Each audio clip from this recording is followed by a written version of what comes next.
Surprise, motherfuckers, and welcome to the Chain Dogs podcast.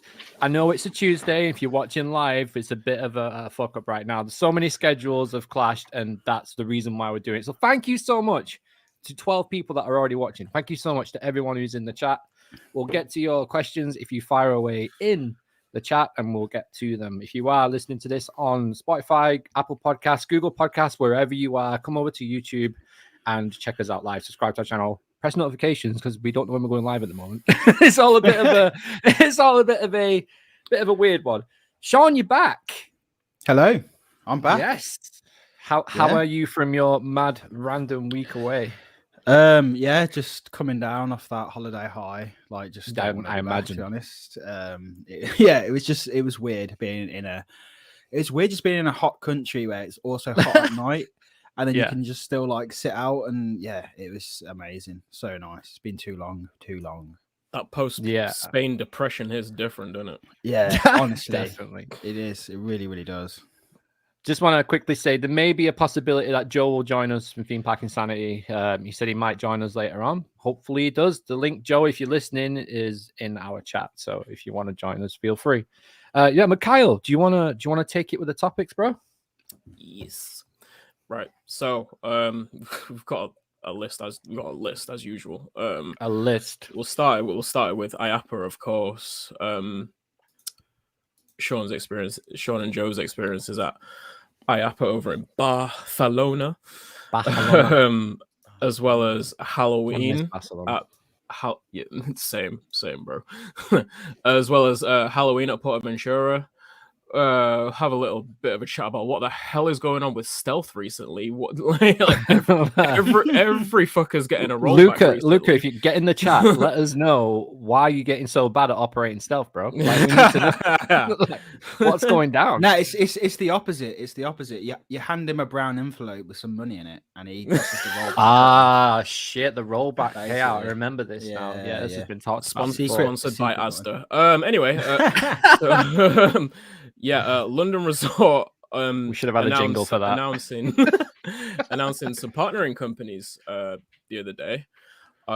New photos of farmyard flyers, surrounding area over at Paulton's Park. That thing's it has no business looking that good considering it's a family coaster.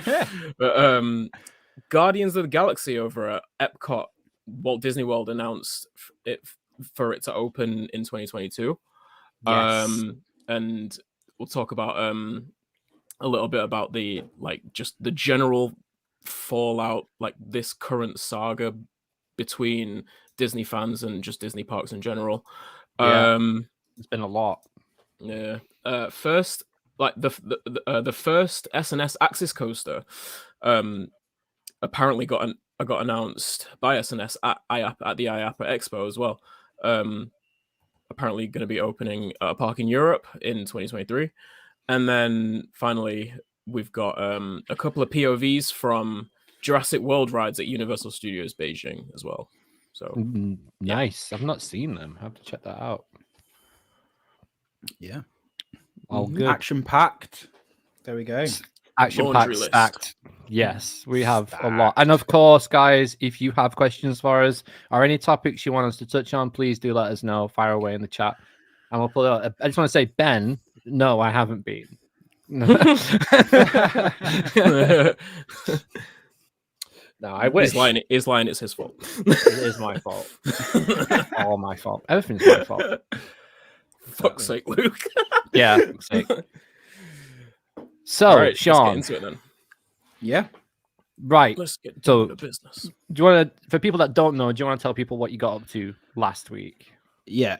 So we was at the first hop. We went to Barcelona. We went to Barcelona, and we spent a couple of days at IAAPA Europe Expo, which is basically like the trading body sort of thing of the. If you've never heard of it, most people have, but if you haven't, it's like the trading body of the kind of amusement, leisure industry. Really, it's where everyone gets together. So we spent a few days there. Really, really cool. Like, it was really surreal to be there after seeing it, like, happen all the time and seeing all the news.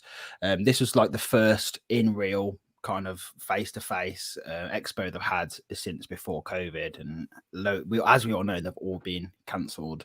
So this was the first one. So there was a real buzz about the place, and that's basically what everyone was saying, was it's great to be back in person. It's weird because the laws in Spain is basically like our laws before Freedom Day. Oh, okay.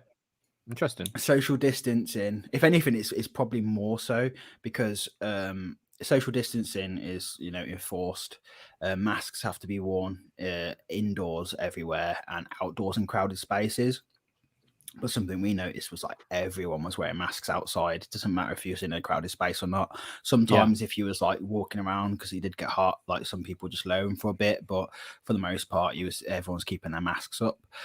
So it was really weird being in like a big, massive expo. Because I'd been to an expo in London the Friday before we left, just for work. At the Excel in London, and so that was weird because no one was wearing masks and everyone's like doing handshakes, and then you go, and then we went over to Barcelona and suddenly everyone's got masks on and everyone's social distancing. But they've done it really well. Like, something I couldn't believe was just the scale of it. Like, I knew it was going to be big, but I didn't think it would be like as big as it was. How many halls was it? Was it two massive major halls? Yeah, Nice. some 2 massive halls. So like the first hall was like the size of, probably, I don't know if anyone's been to Excel, I'd say it's like probably bigger than depends, because when you go to Excel, they sometimes like have it open or have it shut, but it was massive anyway. It's huge. You went outside and there was like a little outside bit where they had restaurants and stuff, and then there was a second hall, and that was even bigger. So nice. Huge, absolutely huge.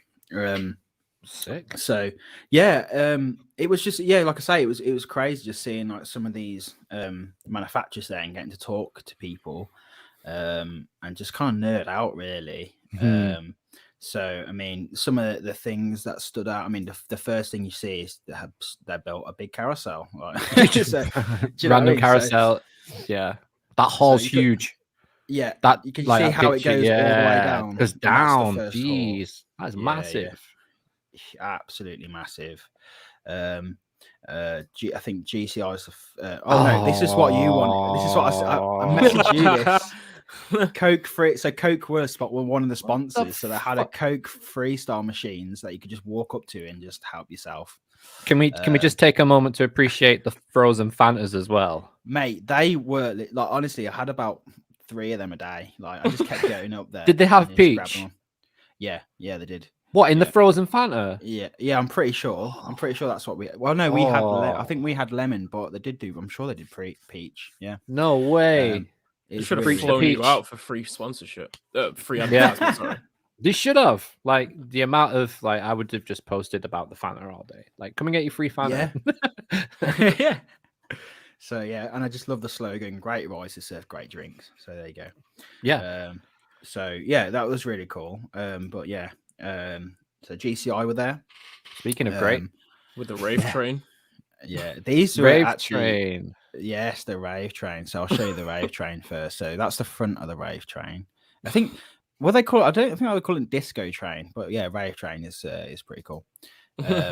So that's the lights on, and then it's so vibrant as well. The pictures don't do it justice. No, I can imagine that really is proper. Yeah, and they can program each individual light however you like as well. I saw a video of that on Twitter. I think it was from Marcus Gaines that shared that on Twitter, and I instantly just messaged Jack Lathrop, a co-host of the Twisted Travelers, that he's an incredible photographer as well. I just instantly messaged him like, bro, think of the long exposures. Yeah, it was the first thing I thought of. Can you imagine at nighttime just seeing a 12-car Millennium Flyer train just with lights all on it, just flying around like that? I just don't get what I mean. Like, I mean, they had obviously people from PortAventura there, so I was just like, why haven't Stampeder got like at least Millennium Fly trains. Just can you just take this and put it on? It'd be so much better. Oh my god, Mate, we'll get to Stampeder, but it needs these trains, mate. It needs work, doesn't it? controversial zone at PA this week. Yeah. But it's still Wasn't don't great get me when I wrong. rode I'll it. get onto it. It's still a great ride. No, it is still a good ride, but It it's, is. it needs the new trains, and I'm jumping ahead here anyway. No, This that's is what I something I need got in all our wish- living rooms. Yeah, that's what I said to Joe. I was like, I want one. Yeah. Yeah. Imagine just doing a podcast. Way, hello. So this is the hybrid. Oh, I want to the try hybrid those track so and bad. trains. Where's the Yeah. light? Um, It's shit without the I light. wish- Everyone needs a light. I wish I got more photos of this because I was just staring at the track and stuff, and this is the only photo I got of it. But Did you get Oh. to sit in it? yeah, they let you sit in it. Yeah, Yeah, because that's so the cool. new Infinity Flyer, isn't it? Yeah, And yeah. It looks like an improvement on the Millennium Flyers in Yeah, just very more every single dynamic. way. Yeah. It looks It so almost looks comfy. like a Mac, like the front of a Mac train with the bend, how it bends over. Like, you know Yeah. how Icon has the logo, where the Icon logo is. That top bit kind Yeah. of looks like Yeah, I know what that. you mean. Yeah, I know. Yeah, it's true. You compare it to the other one, yeah, instead of having Yeah. like the traditional. Yeah, I know what you mean there. But they were just they were really That's nice. cool. GCI were really nice. But yeah, their stand was. I really liked their stand. It was like kind of understated, but it was cool, and a big emphasis on wood on the stand. So really liked Nice. that. Another really cool experience was seeing the for more rides, seeing the Bolt. Nice. All right. So I remember your post from this, and just putting this. You put this on Twitter, just like, I want to go ride this now, Mate, it was so cool because I want to go ride Bolt. I didn't really appreciate it that much when I just kept seeing photos of it. Like when it was actually on the cruise liner and stuff. What cruise liner? I can't remember what cruise liner it's on now, but I can't remember. But it was really cool because I had a monitor up there. I don't know if you can see it better. See that monitor up there? Yeah. For those who are listening, I'm showing. It might be a bit easy if you go watch the podcast on YouTube if you want to see some of the more. There's like a monitor in front of the ride vehicle showing what the Mm. viewpoint is going to be like when the coaster's been constructed on the cruise liner. It's already there, I think. It's already there because that was a real life. That was a Carnival real life. Mardi Gras. Oh, was it? Oh, okay. Yeah. So I got on it, and then I expected it just to be just to play it, but you actually controlled it. So the video was so you have a throttle on your right hand side, and then there's a button on your left hand side that you press for a boost. It can go up to 60 miles an hour. Oh, shit. What? Which is insane. And when you're on there, and then also it basically marks your score on how you're doing the corners and stuff. So then it gives you a score at the end, and then you can compete and get better scores and get better out as you go along. So it's essentially like those arcade races. Yeah. But real life, because you're actually going around. Well, yeah. This version of it. This version of it, not the actual ride. Not the actual ride. But it kind of is like that, but in real life, isn't it? Like when you think about it, because if you're on a ship, there's probably a big, massive rush to it the first day. But then as it goes on, if it was just the ride that went around the ship, it'd get a bit boring, wouldn't it? But the fact that they've added in that element is really, really cool. So yeah, I was really, really impressed with that. And they actually look way cooler when you go up to him. You're like, wow, that's a beast. So yeah, there was Nice. Another standout for me was Sally Dark Rides. It was a really cool stand. I want to know more about this company because they've done a lot of great work. They've done a lot of cool work, and something I'd say about the whole of IAAPA was seeing all the little models and stuff everywhere that. I just love looking at models anyway and seeing how they're constructed and things. But then seeing so their big model there was Sesame Street Mission at PortAventura, which we'd already done at this point. Nice. So that was really cool seeing like just overhead and how it was all constructed and all the different scenes. Nice. So that was really, really nice to see. We had Mac stand, which I really liked their stand as well. And I was talking about this before the show, but they were really driving home their kind of sister company, I guess you'd call it, like Tacoman Rides. And it's basically all their work that Mac do with their kind of VR and multimedia company together to make like dark rides and stuff. And something that was really being talked about was like this new version of a flying theater, where instead of having like a lot of place at the minute, if you want to have good throughput on them, you need to build like 2 buildings basically. Whereas they're suggesting that you have 2 each side and do it that way. So then you're just getting double the capacity on the same type of footprint, really. So that was a really interesting one. What else is there? I'm just flicking through the pictures. The Carousel stand, I didn't get a big picture of that, but they just had some cool like little models. Shellraiser and Shredder. I think so. That was just really cool, and that to me, like seeing some of these. I don't think I got one of the other pictures. I don't know if I uploaded it. But when you see it kind of like as a model, there's another one which was like a small infinity coaster, but it's like the footprint on it. They are pretty small. I didn't really like consider like how small of a footprint that they could take up, really. And I started thinking, oh man, Drayton could easily fit one where Apocalypse is now. So that was really cool to see. It was mad to see like seeing people from companies that that run theme parks having big meetings with manufacturers and thinking like you're seeing and have serious sit down talks. A lot of them there and thinking, what deal has been struck here? We're at Alton Towers right now. Exactly. Where are they? So I just flick through. So I did that. That's the Vekoma stand. We had, this is the Mac next. So this is like, I'm guessing like their VR version, their VR portion of company, like Mac. Hey, Mac. Mac rides. Too much they're time like chasing, but yeah, they're like really pushing forward with their different kind of branches of their company, and it seems like they're just going to be like an all one-stop company for like everything. They seem to just be in absolutely everything at the minute, and you can't really see it there, but something that they were showing on screen was a VR experience where you're underwater. Can you kind of see on the background where there's some people in like a snorkel and they're holding on to something and it kind of pulls you along, and then you got VR. So sounds cool, but I don't know, man. Like that just that wouldn't be comfortable to me. That sounds like a logistical nightmare. Yeah, it sounds mad. Goggles, snorkel, and a VR headset. Like, like throughput on that, it's not going to be good.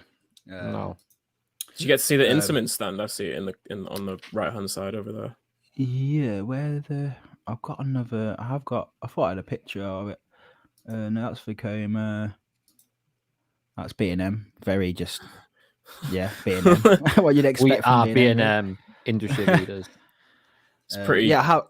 Pretty telling of just them as a company, to be honest. Get outside the box, bro. Literally, take one more step outside that box to the left. You'd be out of that box. You'd be good. Yeah, exactly. But no, I went up to the Intamin stand, got some. I didn't get a picture here, but I got like some nice brochures. Brochures. But yeah, it always strikes. Oh, sorry, go on. No, carry on. No, I was just gonna say, it always strikes me about Intamin and Mark stalls. They always look really similar. I don't know if it's just because they're usually both blue, but I think it might be the blue. The blue is like legit the same blue, pretty much, isn't it? Yeah.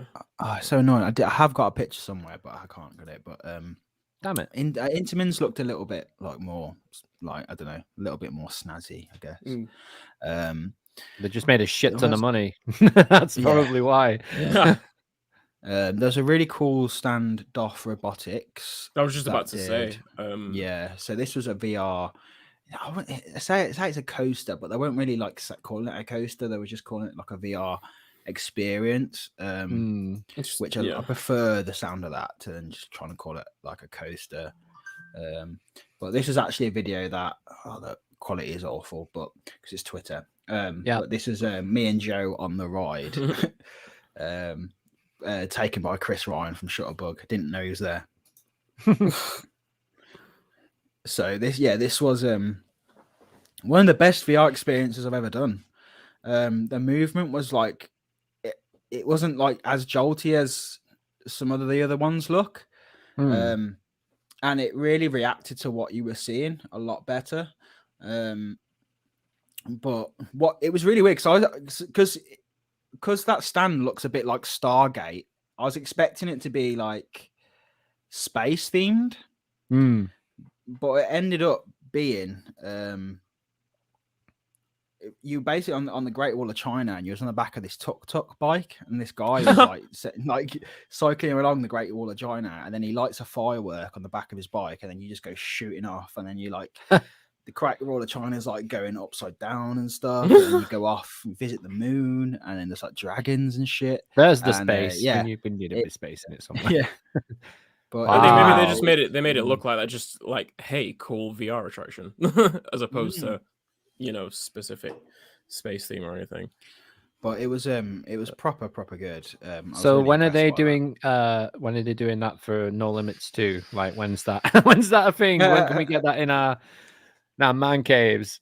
I need one of them. Could you imagine? That would be sick. Yes, that'd be amazing. Having that in your basement. Yeah. The parties, the No Limits 2 parties would be a thing, right? Bring over your projects, guys. We'll have a look at them. Yeah. You see that? That's how you do it, like Water Valley. Yeah, exactly. Fucking Not a flipping legit. egg. No eggs. You know. Fucking. let's not do that. Let's not go there. Let's not bring the mood down. I was happy before we talked about that. We all were. Anyway, back to IAAPA. Oh yeah, and then there is so much to talk about, but some stuff I can't obviously talk about because like conversations I was having with people and that. It's weird that I met two people from like my hometown. That was mad while I was out there. One of the people I spoke to, who's from a pretty big company, actually worked in basically my office now. He worked in that office under a different company. Because he was like, "Where you based?" Literally, "Oh yeah, I used to work whereabouts?" And then I told him, and he was like, "Oh, I worked in that building." What? And then we just like, "Yeah, that's my office." That was so mad. Like, how? Yeah, that was really odd. But what else was there? What was I about to say? That's really cool. That was pretty cool. It was a bit of a weird one. But there was that's it. So there was this really interesting, like this guy. I remember seeing this a couple of years ago, maybe. But it seems like they're going a lot, like trying to advertise it a lot more now. And it's Captain Jack's theme park. Have you ever heard of this? I feel like I have in passing, but I can't recall. Yeah. So this is a theme park that's all based around aviation. So it looks like an airport. It's got actual planes and stuff around it. Like that's a concept image, but it's like there's loads of rides in it. There's like simulators, and it's really, the stand was very impressive. They basically had half a plane. I'm glad I didn't get a picture, but had half a plane cut in the middle. With like actual just like seats in there that you could just go sit and talk to people. That's cool. It was mad, and they were all dressed up in like proper like kind of like aviation gear and stuff. Aviation gear and stuff. But it's just the brainchild of the basically, you know, Babajar Land. Bobbejaanland Land. Bobbejaanland. Yeah. Bobbejaanland. It was basically the family, like his parents and his grandparent started that, and he grew up there, and he worked there for years, and now he's gone off and doing this whole project by himself. So it's only in concept, but I think they're trying to sell it to different countries. And there's rumors that they're saying it's looking likely that they'll have a location pretty soon. So it's just a really interesting concept for a ride, and had this massive model of the entire place. But yeah, that was just something really interesting. The fact that, like I say, like it had that kind of name behind it as well, made it a little bit more. It's cool. It's like the ultimate aviation museum, isn't it? But as a theme park. Yeah. So very, very interesting. It'll be interesting to see how that pans out. It's an interesting take on it. Yeah, lots of like fighter jets and stuff in there as well, I can imagine. That'd be cool, wouldn't it? Yeah, that'd be sick. But yeah, it was. I mean, I don't know really what else to say unless you got any questions about it. But it was just a lot of meeting new people, chatting. We've been invited to a few places to go check out their premises and things like that, which is really cool. Do you feel like there are any misconceptions of the whole concept of the IAAPA Expo, whether it be in Europe, whether it be in whatever European country or Asian country, the one happens, or the one in Orlando? Do you feel like there are any sort of, I suppose, misconceptions among enthusiasts about the concept of the expo that may have been debunked for you, having experienced it? I don't know, because I mean, it depends what conceptions do you have, or anyone in the chat, like what do you have about it? Because I feel like maybe I don't know, maybe it just might be sort of like certain content creators, not certain, just like some content creators, or just like, people who comment on stuff online and things, just maybe mistaking it for, just basically somewhere where anyone can go and just get like the inside scoop on whatever's coming next or anything like that. But it's really not that. It's more so for, industry professionals to network and negotiate deals, and maybe deals on things that we might not even see come to fruition in the next few years, talking like trade show years down the line and stuff. Just like any other trade show for any other industry. Well, that's it. I think something like it was, everyone knows each other, like even competitors are not really competitive. Like they are competitors, but they're not competitors in the sense of like, we're not going to talk to you. Everyone, everyone knows each other. It is like, it seems like a big family, and going back to what you're saying is, they had a blanket ban on vlogging at this one. Really? You could get like press passes, so you could do it, but like you'd have to like apply to it. And in a way, like I don't think that would be like a negative thing, because at the end of the day, people are going to IAAPA to get across news. Like as soon on the first day IAAPA, because I've got to even talk about the big one. How did I not even remember to talk about that? There you go. The concept for got to sit in that one as well. So this is for Park Astrix, and this is really, really cool. But like that, obviously they're showing that, and then as soon as that's shown, that's going on Twitter, that's going on Blue Loop, that's going on all the different blogging sites. As soon as someone's seen it, first through the door has got the jump on that one. I think that's the kind of thing with every trade show, isn't it? Hi, Joe. Joe's joined us, by the way, guys. Oh, there you go. Hello. How you doing? There you go. Thanks. Sorry, I'm late, guys. You all good? Yeah, man. Really good. Really, really good. Awesome. Tired, but good. So cool, man. Happy. But yeah, we're just. So, have you been watching the cast before you joined? I had a quick look. I've just jumped on now. I so take we're it talking about the IAAPA experience. Yeah, we're talking about IAAPA Expo, and but just like any trade show, if you get through the doors first and you see what nobody else has seen yet, other than who's been in there, and they purposely leave it so that when that first person walks through the door, they get to jump on it, because they could just post that anyway without anybody walking through the door. But the fact that they've left it until they open the doors, that shows you that they knew the power of the people that were going there. And I mean, they knew feasted on it when RMC unveiled Iron Gwazi's front car and train, like in 2019, something like that. Just the amount of like free press that got alone at the IAAPA Expo everywhere. Everywhere. You couldn't miss everywhere. it. Like, you couldn't hide from it. So yeah, it's that's the thing, but it's also like every stand is going to be different as well. Like, if you go over to like Gerslau's stand, like they're there to do deals. They're there, like they look like they mean business, If there's nothing on their stand, like just to like talk, you can tell the people who want to talk because they've got a showpiece on their stand, and that's what they're going to be talking about. The head of Sally Rides, like she like literally just was talking to us, so she just was up for a chat, and that was really cool. And you go in there and everyone's got their badges on. You can see exactly who they are and like what their position is. And I think I said in the chat, I think it was the CEO. It could have been the CEO. I'm pretty sure it was Henk Rodenberg. Like, he was just in a cafe off a coma, like, just in a cafe. Like, and I was just like, because it was just that it was a little bit down the road where our hotel's a little bit down the road, go next door, and they're just sitting there, and I'm just like, what? Okay, that's weird. So, but like, you wouldn't in a cafe, like, that's outside of APA, so you're not going to just like approach them.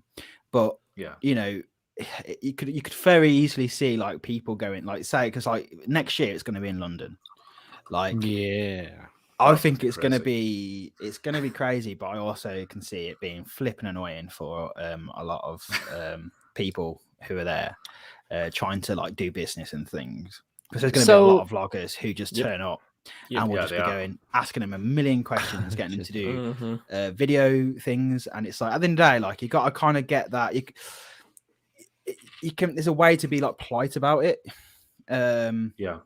You got to remember, like, we're talking millions, maybe even billions are being like, well, probably billions are being like spent at this thing. These deals are going on.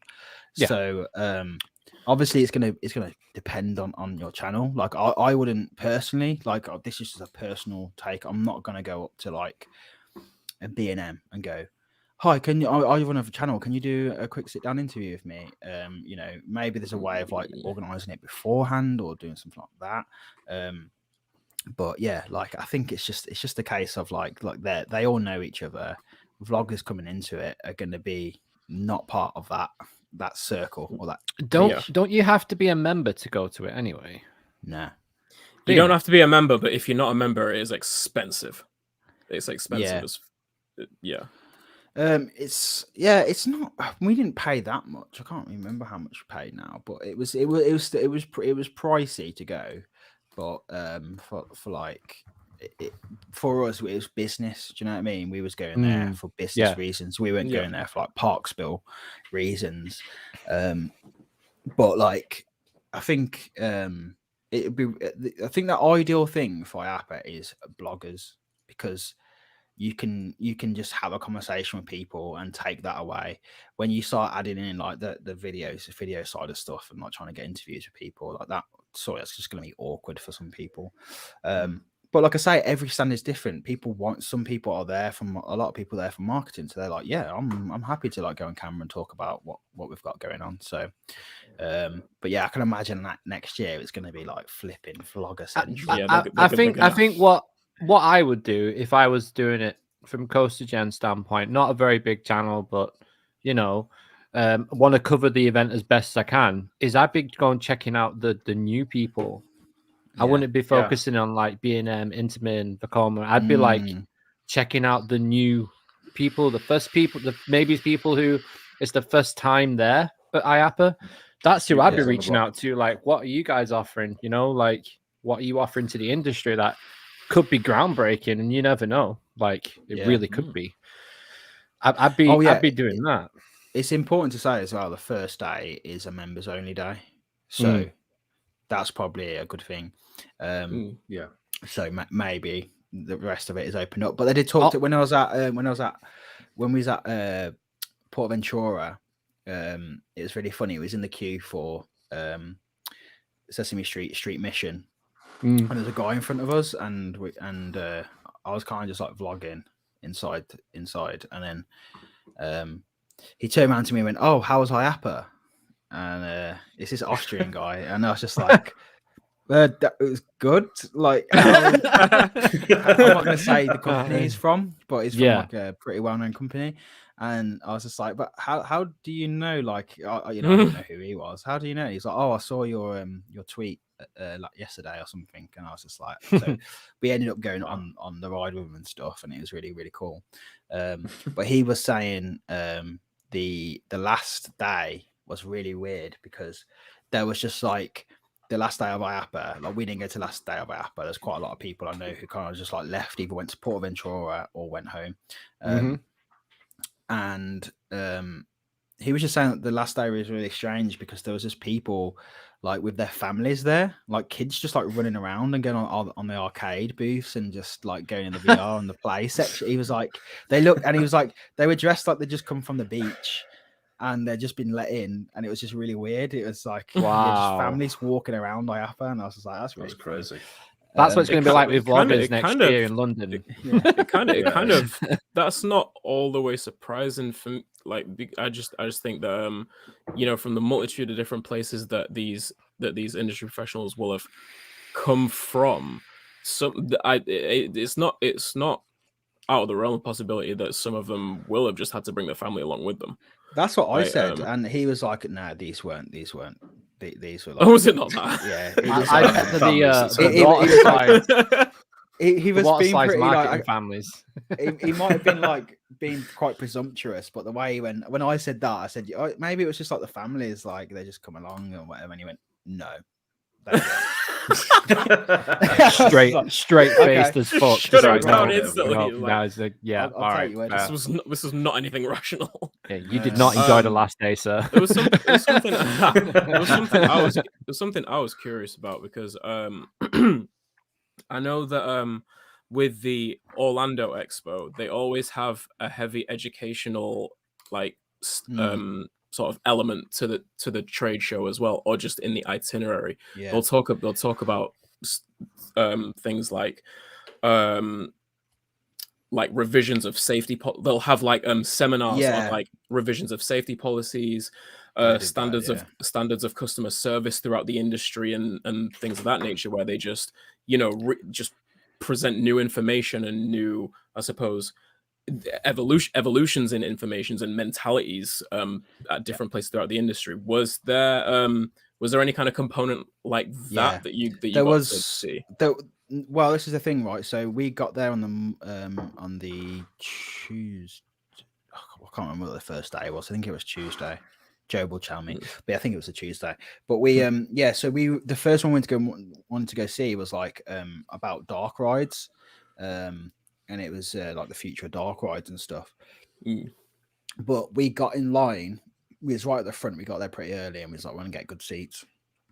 And then we got there. There was just like, "Oh, we've got to be a member to see these, or you got to go and pay to go and see it." So the talks, you have to like either pay or become a member. So I was really gutted about that because that was like there was like Michael Mack was talking there, Amanda Thompson. There's a lot of people, like some say dark rides is there. There's a lot of people on there, and I know Chris Ryan because he's a member. He got to see it and he said it was like really, really good. He said one of the weird things was like when Mac were talking about like pirates and things like that, they were showing up like pictures of like Ghost Train and Alice in Wonderland on the background. It's just like talking about futuristic rides, and then like he just picks up two of the oldest dark rides. An Arrow dark ride. Don't get me wrong, but it's like you guys don't work with Blackpool Pleasure Beach, do you? Yeah, legit. But yeah, that made me laugh. By the way, Coaster Dan said he's liking your mic, Luke. Nice, thanks, man. Yeah, that's cool, appreciate got it. a brand new microphone. Cool. I am jealous. You know, It's a beautiful thing. It was a big investment, but it's a beautiful thing. It's it sounds good as well. thanks. That's cool. It does. Yeah, it's amazing. Like just how easy it is compared to like, you know, you used to have the SM58 and now this I can just like throw it around. You guys can't hear that. It's perfect. Yeah, that's I needed really cool. it for years. Like for years I needed this. Yeah, I've been eyeing it up, but it's getting the interface for me that puts me off. Yeah, well, that's the thing. I've always had one, you've like already for got my it, guitar and metal score and everything. So yeah, I've always had one. But yeah, what I was going to say was as well, there's loads of cool talks. There's like a health and safety talk, like future of health and safety. There was a really cool one that's all about log flumes. Yeah. There's a good one that I think Amanda Thompson was heading, and it was called something like 3 Cheers for Our Mistakes, and it was like basically all about like the industries and all these different people from theme parks talking about the mistakes that they made during like COVID, and like, you know, how it was like a learning curve and just like, and you know, massively. Yeah, I respect them for doing that as well. That's very cool for them to be. I can only assume they were open and honest about things. Oh, I can imagine so. Definitely. I think she'd definitely be open and honest about that. And I think it's just trying to figure out what other people have done wrong as well and how they can all collectively as an industry fix things that you know, and learn for the future as a collective group. In that, whoever was in that seminar, that I reckon that would have been such a beneficial thing to be part of. If you was a member there, that would have been awesome. But yeah, so I was gutted. To be fair, that's probably what I'll get a membership for next year, because this was for us. It was like a dipping our toe in the water and going, is this going to be like good for us? And like, even from a nerdy point of view, like, just I like knowing all this information and seeing all these type of talks and things. So probably we'll just get membership just for them talks alone, to be honest, because you could do some good. But the problem is when you're doing the talks at any trade show, it's annoying. Yeah, I was gonna say, when you're doing these, when you go into these talks and stuff, it's taken away from your time of like just going around and looking and talking networking to people. Yeah. So you've got to kind of like do the talk days, and then you've got to do like the expo days, haven't you? You've got to do your networking, and you've got to do the seminars. Like we have one in Greenkeeping every year called Bigger, and it's hosted at Harrogate, and there's like seminars every fucking 5 minutes, and you've got to pick which ones you want to go to.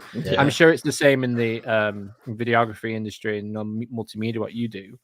But I can imagine how many like seminars were there throughout the day? Was there loads, or was there like only like a few of them? No, there's quite a lot.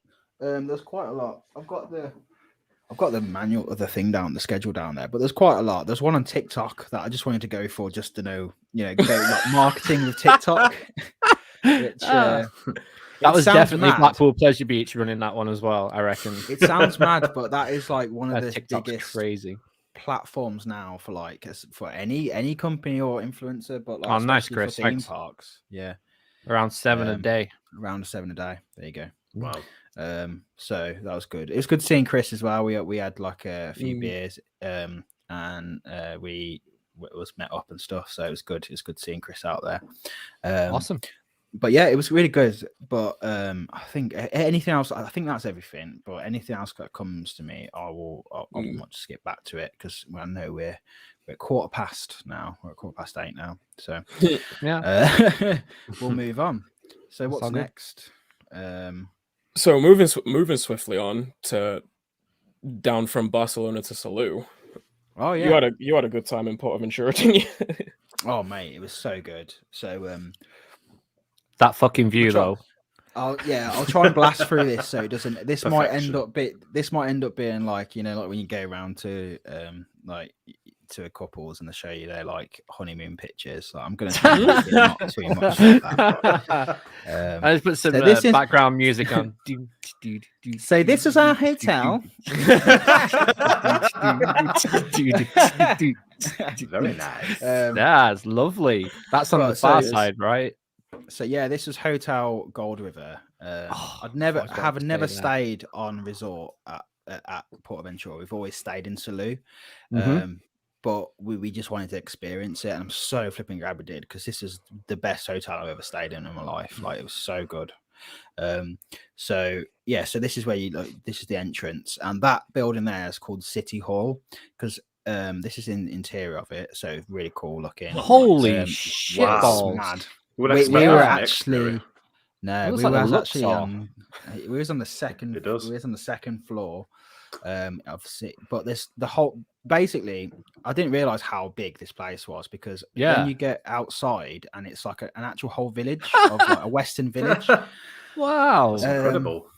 It actually So looks then- like the Western Land in PA. Like, it looks like This is you know, the, the this is Western this, area. well, this is the thing. So like it carries on its story. So the entrance to Hotel Gold River is in Far West, Mhm. and that's called like what's it called? Penitence. I can't say it. Penitence. So that's what Far West is called, the village there. I And genuinely then had no idea what you were trying to say. I thought he was just having a stroke. Like, just it's called in PortAventura, the Far West, the Western area, is called Penitence. That's what like the name of the village is meant to be called. right. So then where Hotel Gold River is, this is meant to be like a city, so a Western okay. city. So like this is like this is just a hotel, man. So like Fuck. all these buildings are all the rooms. That's insane. Oh shit! Yeah. And then at the top of the top of the street, that's Wow. like What the fuck? It's a town. yeah, it's an actual A town, literal man. town. And That kind of reminds And- it kind of reminds me of the Hotel Cheyenne at Disneyland Paris, right? Disneyland Paris, yeah. Yeah. Not quite on this scale, but it's no, the but this same- is it. No, same yeah. kind of Me and deal. Joe were saying like this, like there's no if you was in there and someone said this is a Disney hotel, I'd 100% believe you, Yeah. because Yeah. it's so good. And so that's like a train. That's like meant to be a train station. You can kind of see a train out front, but then there's a massive steam engine at the front of it, which What is was awesome. this? But this is built- also rooms as well. That's also Was for it- the. Go on. No, go on. Sorry, you can. I can say that they're also hotel rooms as well.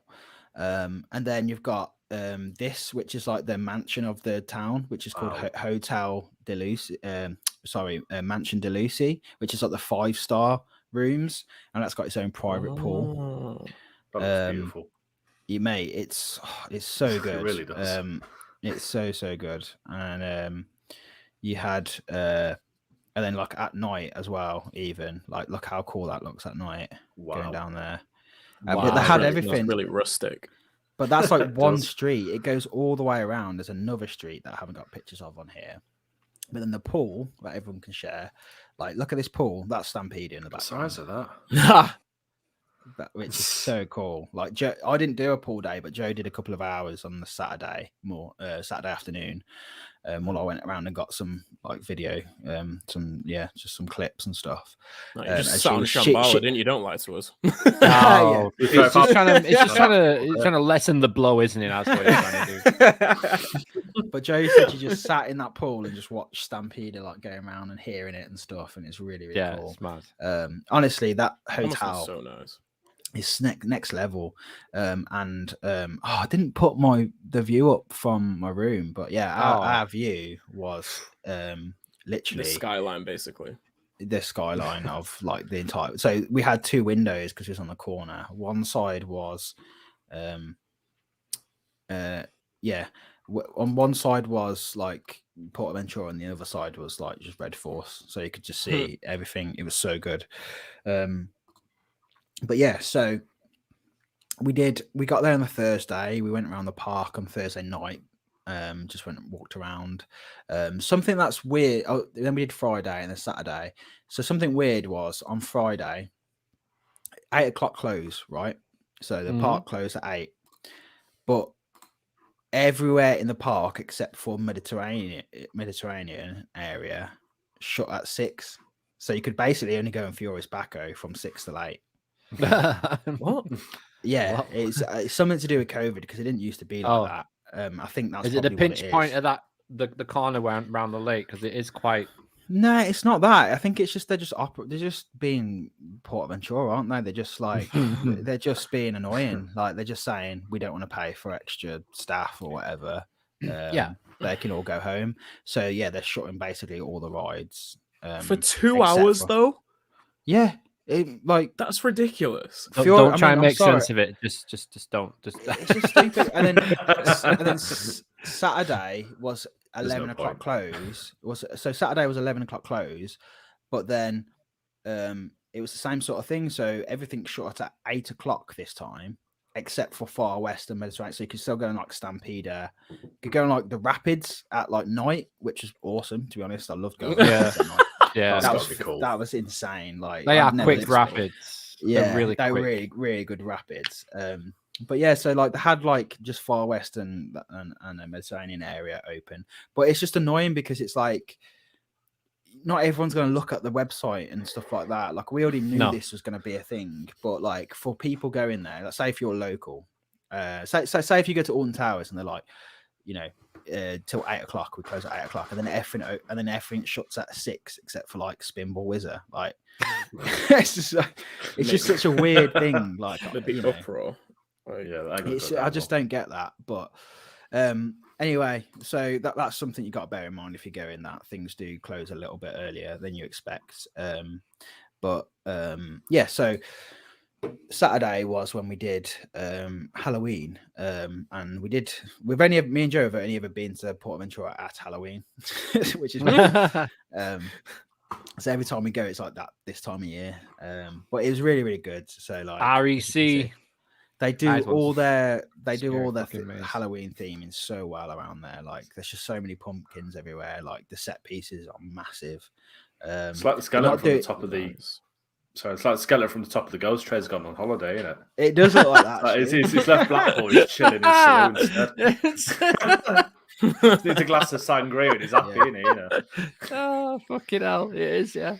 That is the Ghost Train skull, isn't it? Yeah. Do you remember in primary school when you used to go on family holidays, like your school would get you to take like a little teddy bear with you and like tell the rest of the class when you come back where this teddy bear's been and shit. You gotta take pictures of it like by like the beach and shit and stuff like that. It's kind of like that. Yeah. Mr. Ted was sat in the bottom of my bag for 2 weeks and didn't leave it. But no, so there was 4 main scare mazes at PortAventura, which were REC. So yeah, Wreck. So if you've seen the film, the Spanish version Wreck, especially for Spanish version of the film Wreck. It's the original. It's like basically that, and it's done. So I mean, you can tell by the the entrance how well it's done. And the people that haven't seen that, it's a really scary ass saga as well, like a really scary ass film.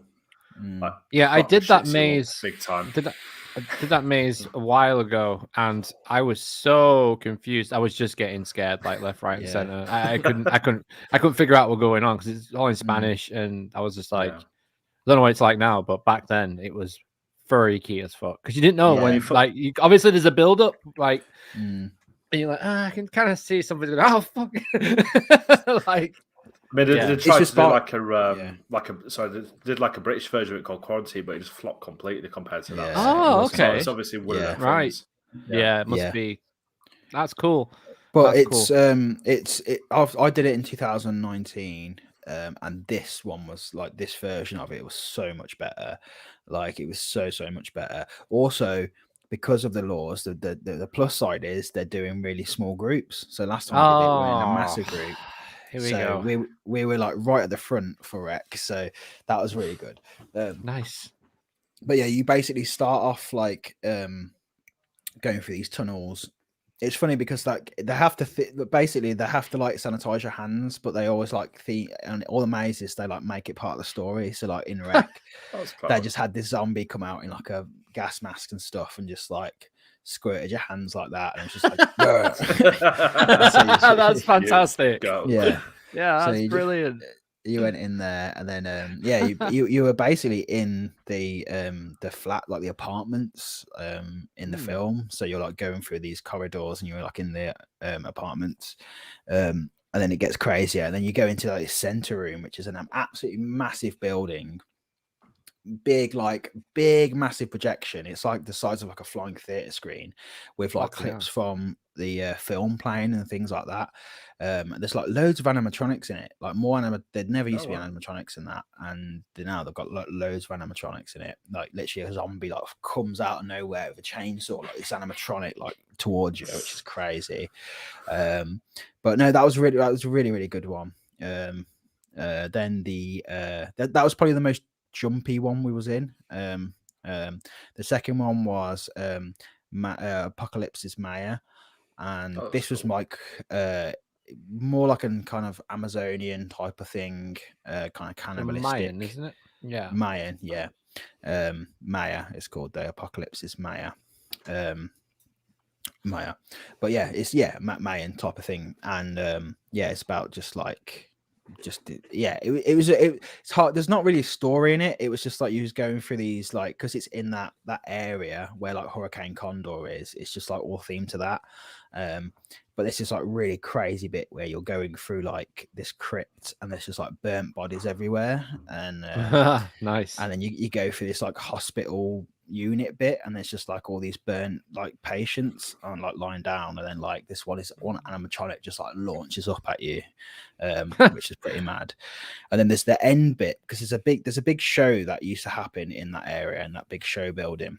But they've just turned that into like the finale of the maze. So when you're going through it at the end, it's just like this kind of like I don't know what you'd call him, like a warlord type guy, just like on top, with all the water in front of him, and there's all these bodies like hanging up, and then he's just like all these pyrotechnics are going off and stuff, and it's like impressive, very, very impressive. Is that the old Temple de Fuego? Is that what that is? Yeah. Is that what it was? Yeah, because that show yeah. was nuts. There was like Indiana Jones, wasn't it, when it was Universal? Basically, and stuff. Yeah. So it's they use that as like the end scene now. So it's really, really cool. But just like it's hard to show in pictures, but like just because it's like all like tropical and in the trees and everything, and there's like water everywhere, and it just adds to the atmosphere of it. And because it's like all trees, and then there's like bright sun, when the smoke's like going through it, it's just like the god rays that are coming through. I can imagine. Just a natural god rays going through. Yeah, it's like, what the fuck? It's just so impressive. The next one is this, which is Horror in Texas, which is a permanent maze that they have there now. But they put more actors in, I believe, for the like the Halloween season. So this is a really, really cool one. It's like a hotel, so you go into it, and it's like a hotel, and then you get greeted, and then you go through it. But it's just like there's not really any story to it. It's just like you're going through different random scenes, a bit like Passage del Terror, really, where it's like there's not really a story. It's just like each scene is its own thing. So one minute you'll be in a graveyard, next minute you'll be in like a chop shop type of place. But there's so many animatronics in that one. Very, very good. Joe was a little bit disappointed in that one, because I was going to say, is this the one that she didn't think was that good, but you did? Yeah, I really liked it, because I just thought like the theming of all the sets, even though some bits you could see like the tent roof, which is annoying, but the sets themselves I just thought were done really well. And they even had this one room that was built on it's a wonky floor, so you're like having to like really like walk all the way up it to get to the other side. And then there's a guy like trying to chase you, and then you literally but like it's like Jewel, but like worse. So it's like you had to like really run more wonky. Yeah, you had to like run up it to get to the other side, which is crazy. Wow. That sounds nuts. That's a really cool one. I think so there's a new one for this year, which was La Morte Viva, which is Day of the Dead. Cool. So this used to be a show they nice. Used to put on, but they've turned it into a maze now.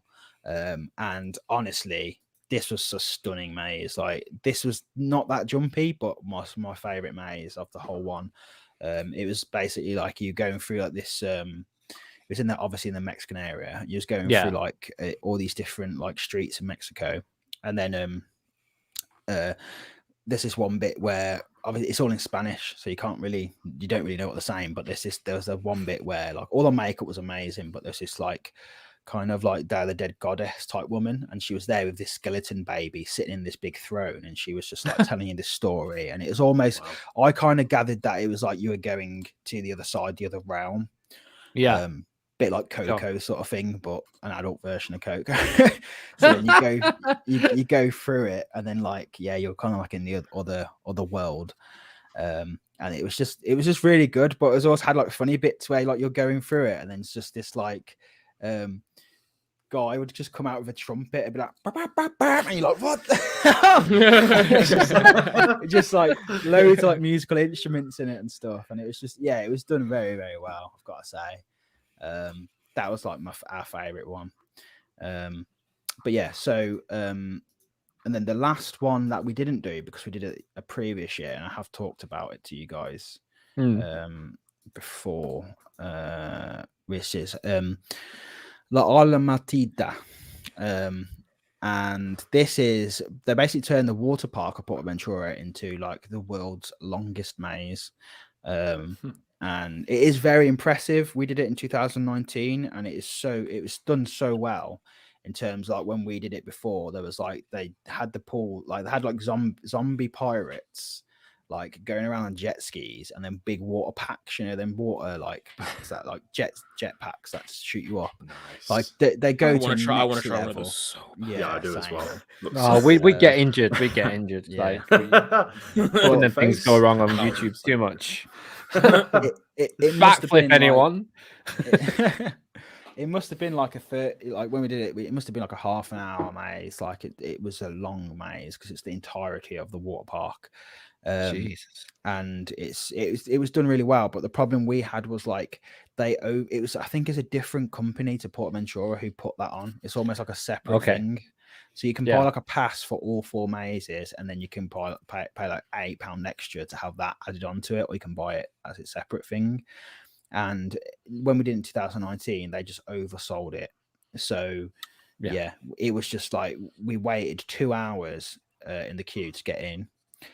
2 hours was over. We realized that actually them 2 hours was just to get into the plaza where they had a DJ and a bar. Jeez. That was all it was for. So then we had to get in another 2 hour queue to do the actual maze. Oh so my God. We got half an hour into that second maze, and then me and Joe were just like, we thought we was going to be out of here in like half an hour, and this is eating into like our night rides now. It's like we want to be doing night rides. I don't want to be fucking standing in the queue.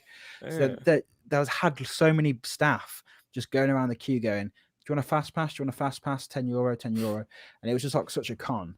Like it felt like such a con, and we ended up paying it anyway because we wanted to just get out of the queue. Because it was like cattle pen. It was like typical PortAventura cattle pen queue as well. Yeah, like literally like 10 rows deep, lanterns on the wall. It's just so mad. And then when we finally got into the maze, it was like, when you see like Halloween Horror Nights, like when it's like, oh, people go, it's a conga line all through it, and it kind of is. Like when you see the vlogs and stuff, this was like to next level. This was like this just felt like a queue in a maze. Like we got in it, and it was not until because we paid the fast pass, and then we got in. We was like, we're in another queue now, and then it took us 5 minutes to realize, no, this is the maze, and we was just like slowly walking through.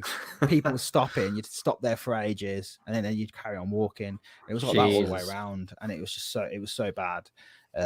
So I wanted to kind of give it another go, but then it got to the point where it's like, nah, we're only gonna. This was our last night. I was like, we want to go do like night rides and stuff. So we gave that one a pass. So we got we queued up for like a kind of nearly dark ride off the Shambhala. By the time we got on it was a night ride.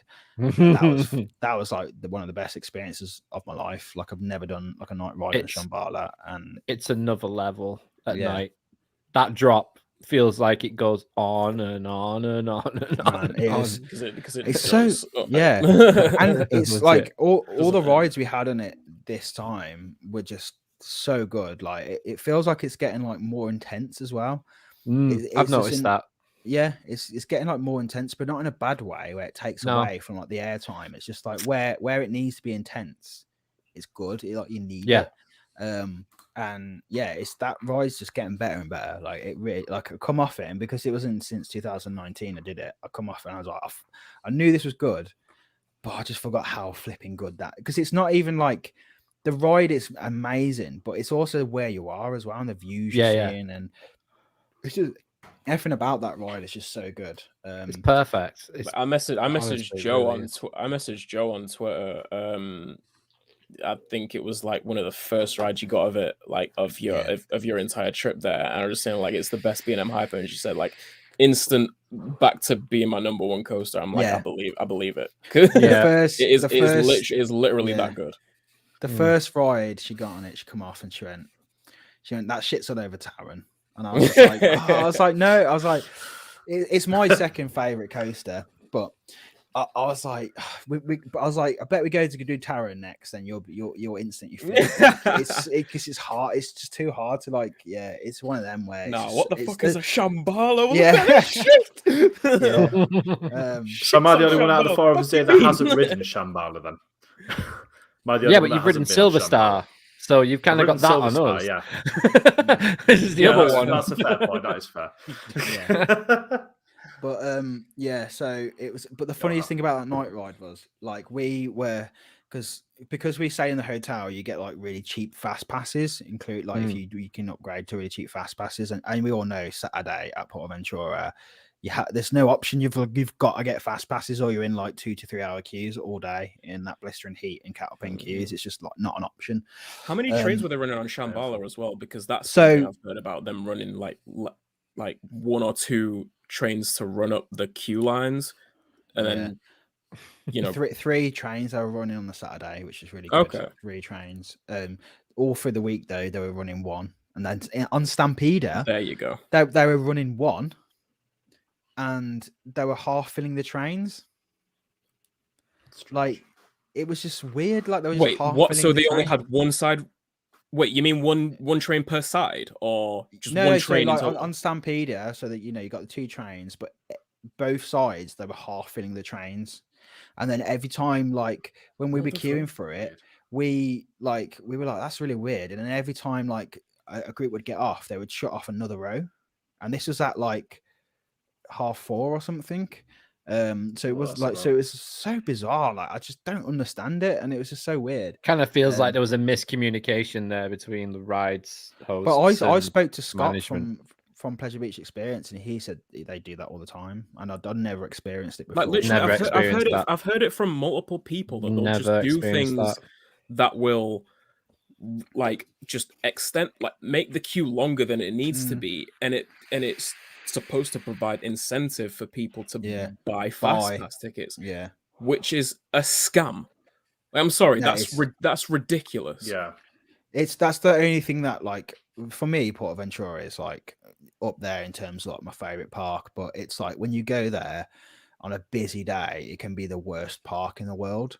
Yeah, for me, like having the Express made it so good, because Shambhala queue was in 2 hours. We got on it within like 10 minutes, and we noticed, we were just like, this is sick because we have Express.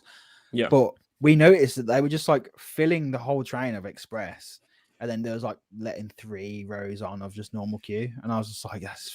And then they were just letting us. They were just letting us, like, I was like, can I go to the front? They're like, yeah. Can I go to the back? Yeah. And then like, so it's like we even got to choose where we sat, and it's just like, it's so bad. No, it's not. And it's like me on ride sims when I forget to change it from fast pass to normal queue for about an hour.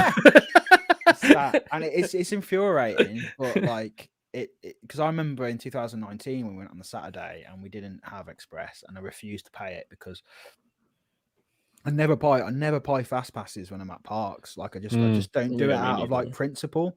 Like I just don't like doing it. But sometimes you have to do it. Say if you've got like one day somewhere and you know it's a busy day, and then you're just like, okay, I'm gonna like accept this. I've got to do it. Like there is a time and a place for it. Sure. But it is almost like a tax. It's like it is like a tax on top of what you're paying. You basically have to pay extra just to make the day bearable. Yeah. Literally, like that's that shouldn't be the way it is, and that's at all. Yeah. But there's just some things that let Porter down a lot, and it's like the food we had on like a Saturday night. Like we went to this place and we got the food, and it was like stone cold. Like it was like so cold, and then we took it back, and then they was just like, oh, we'll reheat it, and then they reheated instead of saying we'll replace it, they went we'll reheat it. Joe got it back, and then it was just like it was like hot on the outside, but still like cold on the inside, and it was just frozen. It's so bad, like it's so bad. I don't think I've ever had, like I don't think I've ever had terrible food at PortAventura, but I've never had like there's not much option at PortAventura. It's very standard. It's like you can get some good, like there's not good food there. Like the thing is, you're in Spain, so like you can just they can get away with like just bog standard food, just like like they can. But I think like they could do with some restaurants in there. I think like some decent. They have got restaurants. They've got like restaurants around the Mediterranean, like Italian restaurants and stuff like that. They do have some like proper restaurants there, but just the fast food stuff. I mean, to be fair, it has improved a lot because there's a lot of vegetarian options. Like a lot of veggie burgers, a lot of that's cool. Like that's stuff. Good to hear. Which, that's a big improvement from like 2019, which is really good. But yeah, it's just like it's just weird, and it's just like there's a lot of staff in the park who do have a bit of an attitude, but I don't know if that's like a cultural thing, like or what. Like sometimes where you think someone's being rude, but like their culture is just not. Like, they're just direct. Do you know what I mean? It might be something like that, where that might be an issue. So you got to bear that in mind. But anyway, one of the funny thing that happens when we did that night ride on Shambhala was it was in the express queue, and like we were kind of like we was like halfway down the queue, and then there was like there's going like dos like two people, like so we was like, oh yeah, over here, but like Joe had like half a pint left, and so like Joe like rushed to the front, and she was like, oh no, like that, and then all these Spanish people started going, hey in there, like everyone was going, even yes, like, Joe. in, like, normal queue. Don't So get any like, ideas, Gemma. So like Joe just down this point and then like got on it, and then she was just like buzzing going up that hill, just being like, oh my god, I'm so drunk now. And then she was like and it was just so funny. And then we got off there, and then so when we got off Shambhala, we were at this was like 8 o'clock, so all the rides up there should have been closing, but because they had all long queues still, if you got express, you can actually still get on the rides until they clear the main queue. So there's still like a 2-hour queue on Shambhala, but if you had express, you could still get on the rides. So we went and did like holiday highlight. Yeah. So yeah, like we got on Dragon Khan, did a night ride on that, which is really, really good. I was going to ask, how I was going to ask if you got on Dragon Khan and how you feel it's running at the moment. Fucking rough as anything. I just do not get. You know what? I wouldn't say it's rough. I've realised this. I did quite a few goes on it, and the night ride I had on it was actually like decent. But I think most night rides are like, even if it's like a not that great of a ride, like the night time just makes it feel better. But I realised when I was doing it, I was like, it's not rough. It's just the forces on it just don't agree with me. Like they just give me this like horrible like head pounding. It's not a headache, but it's like. When I do Gerstlauers, I get like a weird, like kind of like dull headache in the back at the end of it, and I don't know. It's just something about the forces that just don't agree with me, and it just makes it uncomfortable for me. Joe loved it. In fact, we swapped sides, so I always normally do the outside, and then Joe normally does the inside. So we swapped round for the night rides. So I did the inside, and Joe did the outside, and Joe had a pretty bad go on Dragon Khan when she went on the outside, so I was like, it might be something to do with that, maybe. And the same thing with Fioris Baco. Like I love the launch on Fioris Baco. Love the launch. It's unreal. Like it's worth doing just for that, but the rest of it is janky as anything. A little bit of airtime you get after that launch as well. It's just I think Oh, B&M looked at as they were developing their iteration of the wing coaster, they looked at Furious Baco and thought and saw how you don't do that. like it's something about the seat positioning, because like obviously the seats are still on the sides, but like the on the intamin wing, on like the actual wing coasters, the seats still sit technically above the track, like they're to the side of the track, but they're still above the track. On the B&M wings, they're like you could be on the inside seat and the track is literally right next to you. You get what I mean? And that's to do, and I think that's to do because you can, like with Intamins, you can step over the middle, can't you? As you have to have the two around it. So that's probably what they built that into the design to do. But like you say, that's probably a reason why it gets so just so jolty. But like I say, like Joe, no, I normally went on the outside. I've always been on the outside seat because Joe just prefers. She's got a bit of a fear of heights sometimes, but she's a bit over that now, so she can do the outside seat. So we swapped over, and Joe hated it. I loved it, and then we swapped back over again, and then like she liked it, I hated it. So it is something about being on the outside seat, especially with Furious Baco, and I think potentially with Dragon Khan. But it's still like the layout is solid. The layout is so good on Dragon Khan, and you know, it's a beast. I love Dragon Khan. Love it so much. It's just like when you've just come off Shambhala and you get onto like fucking Dragon Khan, like you just I don't know. You'll see this. Like you're like but you spend half of the Dragon Khan lift hill just looking at Shambhala and going, I just fucking went on that, and it's like right underneath it. But it's a stunning coaster to look at as well. Like just like filming and stuff. Like I loved the it. setting of it is. I was so sad when Shambhala was debuted, way before I'd ridden it, like because like I mean I've been to PortAventura a bunch of times when I was a kid, and just seeing how just unfeasibly massive Dragon Khan looked to me at the time, and when I eventually got to ride it, and then seeing Shambhala get built above it and just completely dwarf it, I was just like, you've just gone and made the best, like the biggest ride in the park look fucking tiny. Like, what are you doing? Obviously I came around and I love Shambhala. I love the color scheme. Makes looks like, in my head it looks like a mountain, and then with the dragon flying around like the base of the mountain, that's how it looks to me, especially from like over in Mexico where you can see them both together in the skyline. It's funny. I love Shambhala from the plane when you're coming into land at Rios. When in season you can fly to Rios, which is the airport closest to Salou and PortAventura, and you can just see like Shambhala, and you know, it's just so nice. You just look at it, you think, yes, I'm going on that very soon. Let's go. It gives you proper holiday vibes when you see that thing and you're coming into land at Rios. It really does. I love it. I really missed that airport because like we had even though it's as big as an ashtray, it's still a nice place. It's like it's such a because basically we obviously, because we was in Barcelona, we did a travel day where we had to get to PortAventura. So first of all, which was really weird, was like there's only 2 trains going from Barcelona to what the hell happened there? Because I don't remember having that issue getting the train from Barcelona. It was just like, I'm just like this major attraction in, like, you know, in Catalonia, and there's 2 trains that go to it all day. It's mad. So we get to the we get to the train station, and the one we was going to get at like I think it was like 10:30 or something was like cancelled.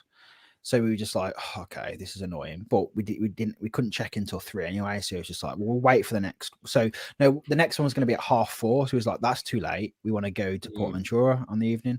So we looked at like a different route to go, which is like Tarragona, and then get a 17-minute taxi to PortAventura. So that was our plan.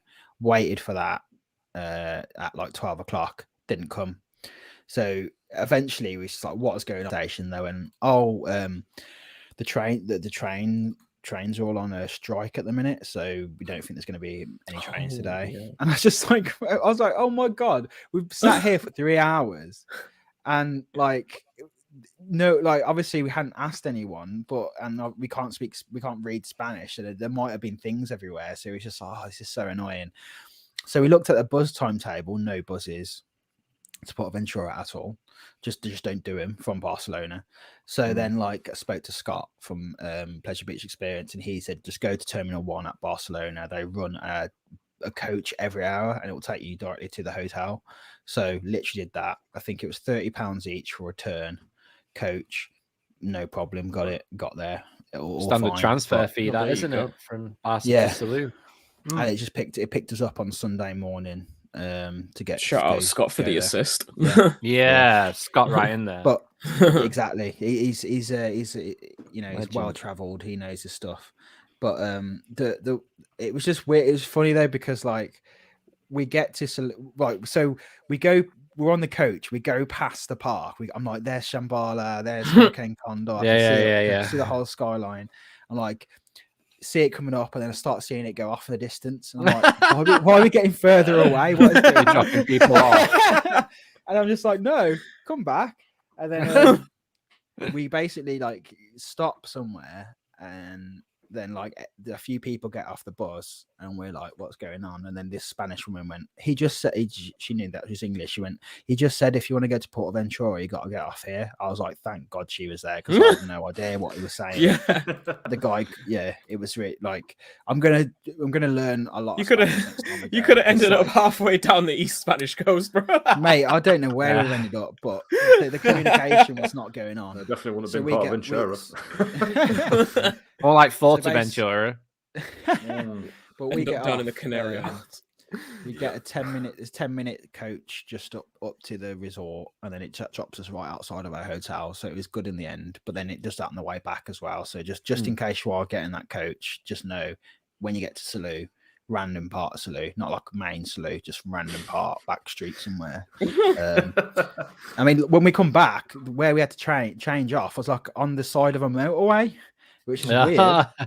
So we were just like, that was really dual carriageway, that big long dual carriageway that's there. Yeah. Is that where it was? Yeah. It was that dual carriageway sort of off there. But yeah, so that was an experience. But we got there in the end. It was just a really, really good.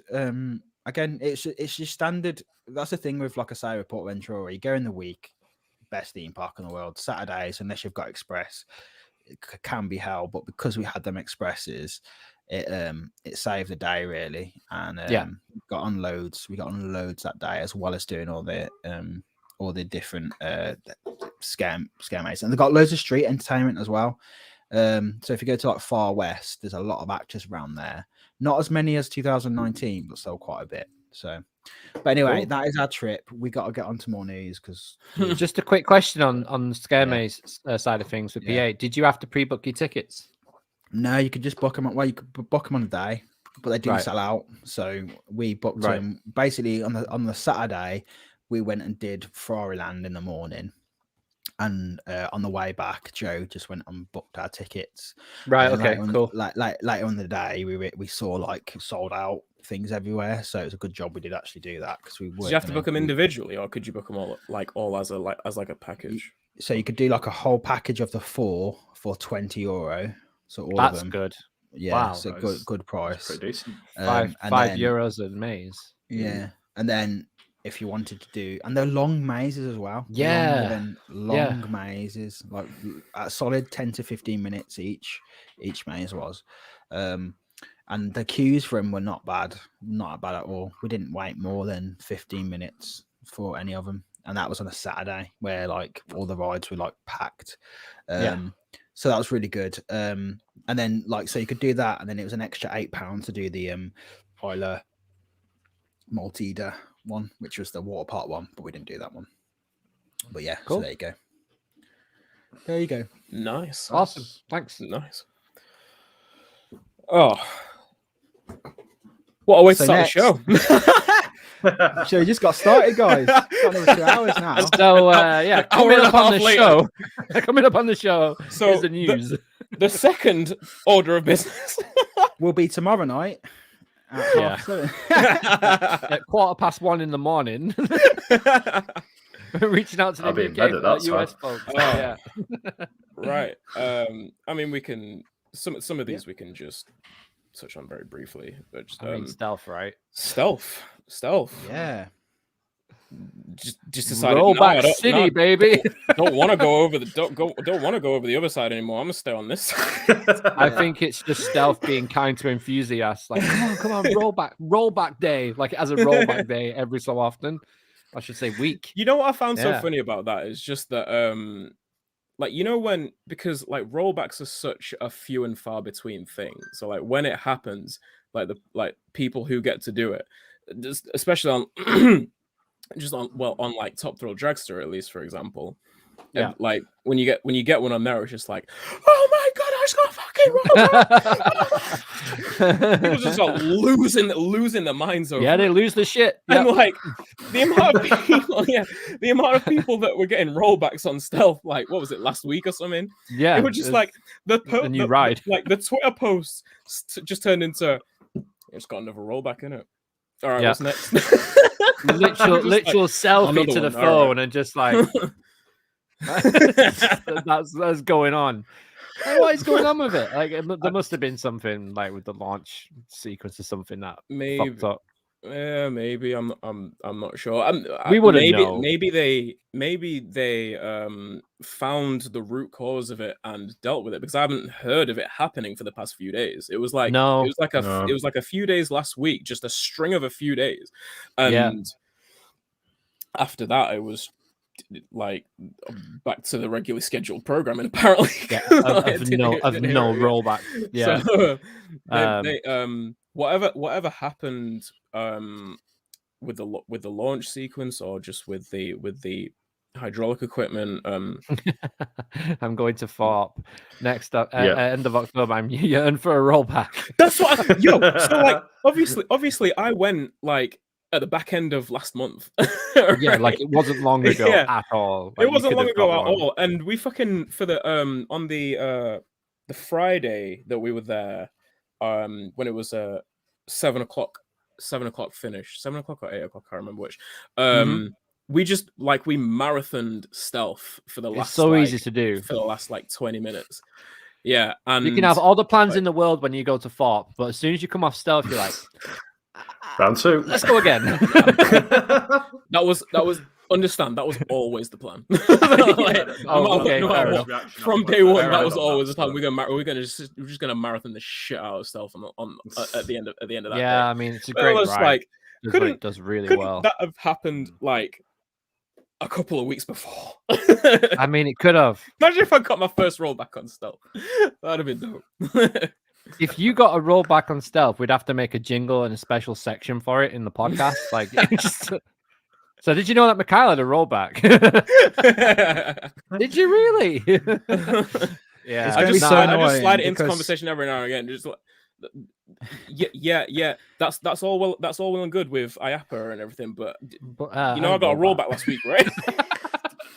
It's going to be annoying though, because it's going to be like so many people, so many enthusiasts are going to have that same story now, and it's going to be like, in 20 years' time, it's going to be like, well, back in 2000. I want everyone who got a rollback to come up to me. Where...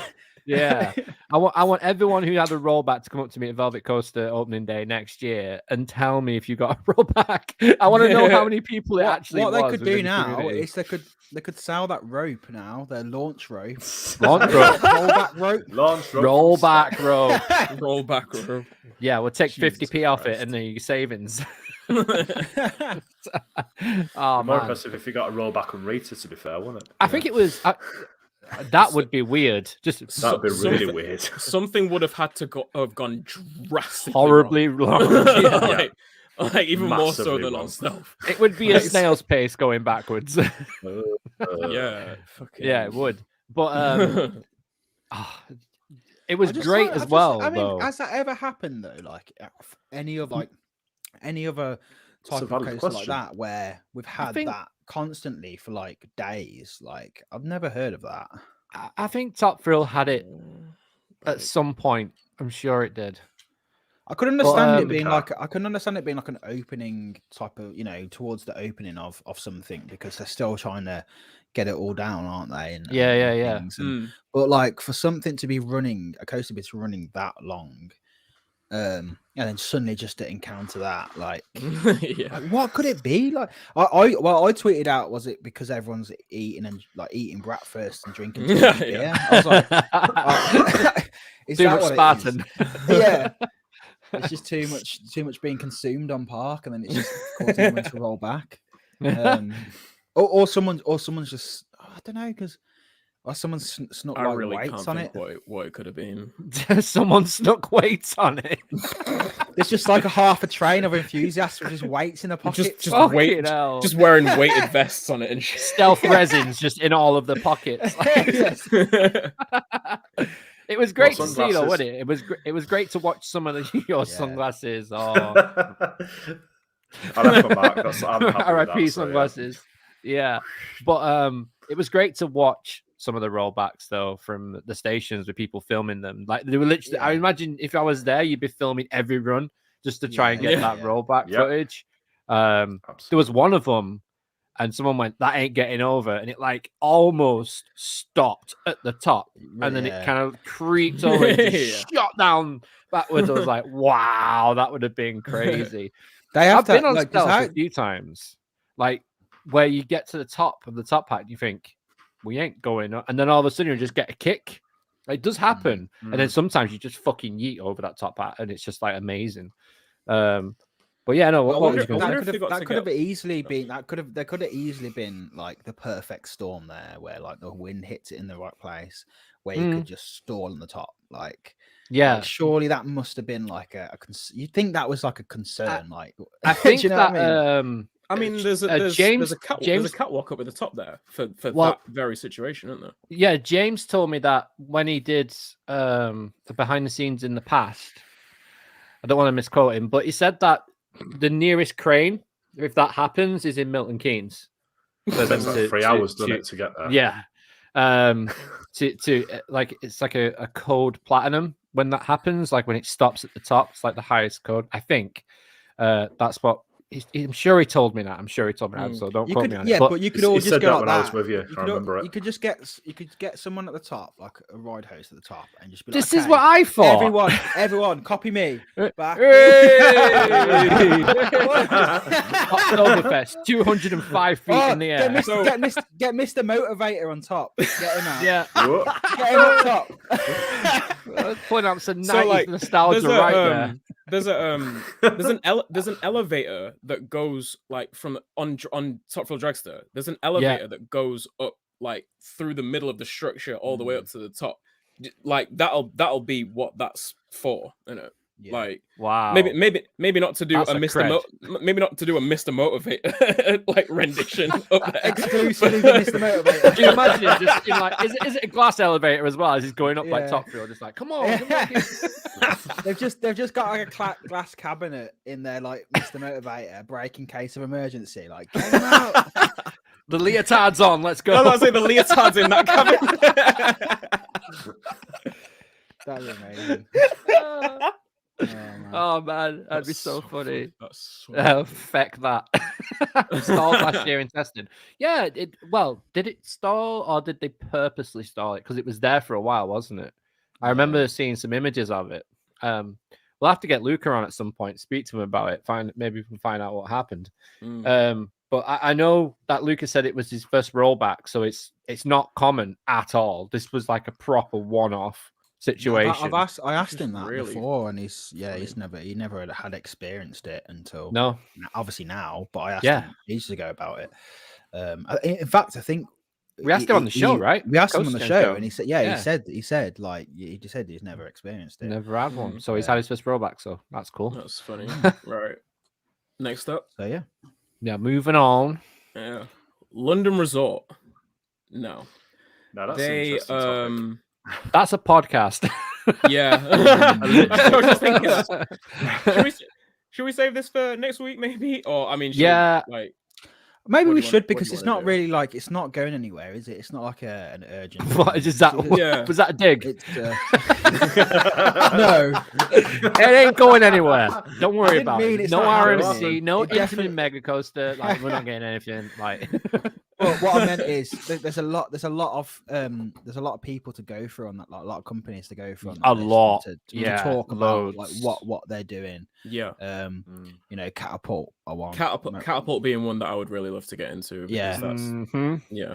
They follow me on Twitter, so they're definitely my favorite out of all them. Hey yo. Shout out. Should I brush your shoulder off while you're at it? Yeah, no, yeah. Trying to knock that Shambhala dust off. Right? Yeah. IAAPA, Shambhala, Gold River. Yeah, we can get into that in a lot more depth next week if you want.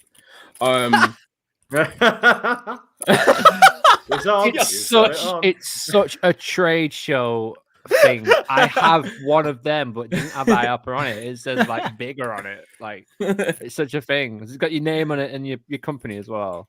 Yeah. Yeah, there you go. I pissed my ex-boss off by putting manager on mine and apprentice on his because he's asked me to get the tickets. Amazing. That's so good. Yeah, it was happy. So what's up next? Next up is Farmyard Flyer, is it? Or yeah, man. Ooh, yeah. Oh no, that's the wrong one.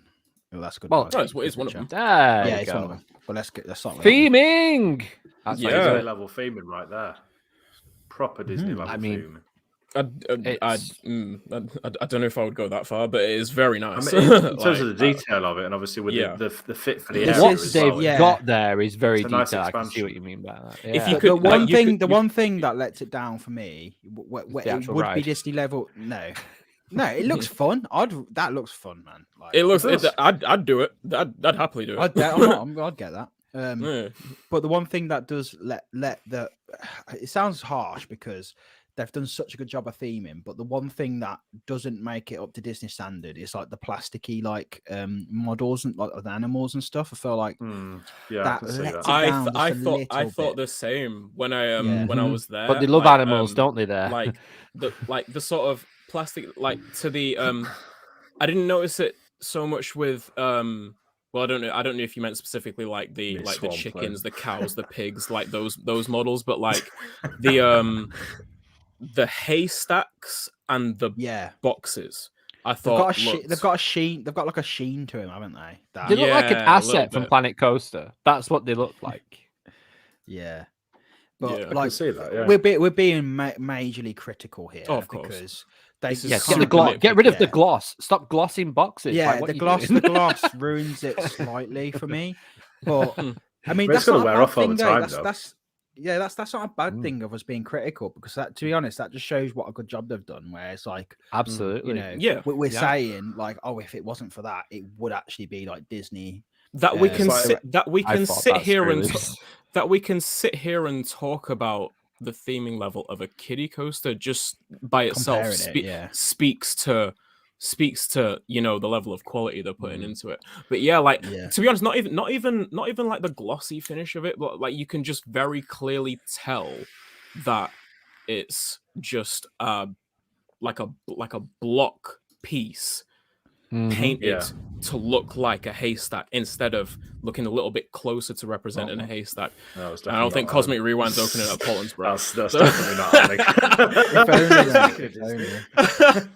not. This makes me excited though. What are they gonna do with a proper coaster if they ever get one? Like a proper one. Storm Chase is a proper coaster. I would say. Come on, if they okay, put it this way. When you say proper coaster, what exactly do you mean?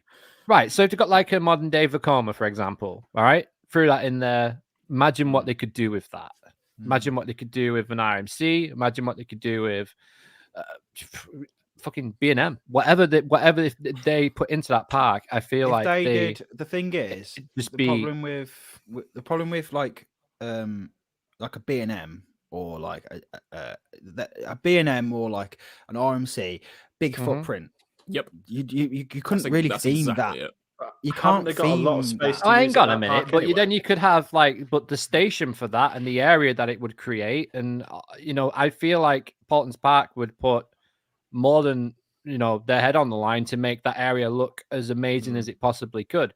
It wasn't just be like a random RMC just in the middle of nowhere, just because it's in the middle of nowhere. I think they'd make you feel a story behind it. It feels like when they think of an attraction, a shit ton goes into it. Like even this 5-yard flyer, it's just a little coaster, but we're talking about it. Do you know what I mean? So I honestly, I'm so excited for this park. The amount of awards they're winning, the amount of credit they're getting from the industry leaders as well, and they're putting themselves on the map.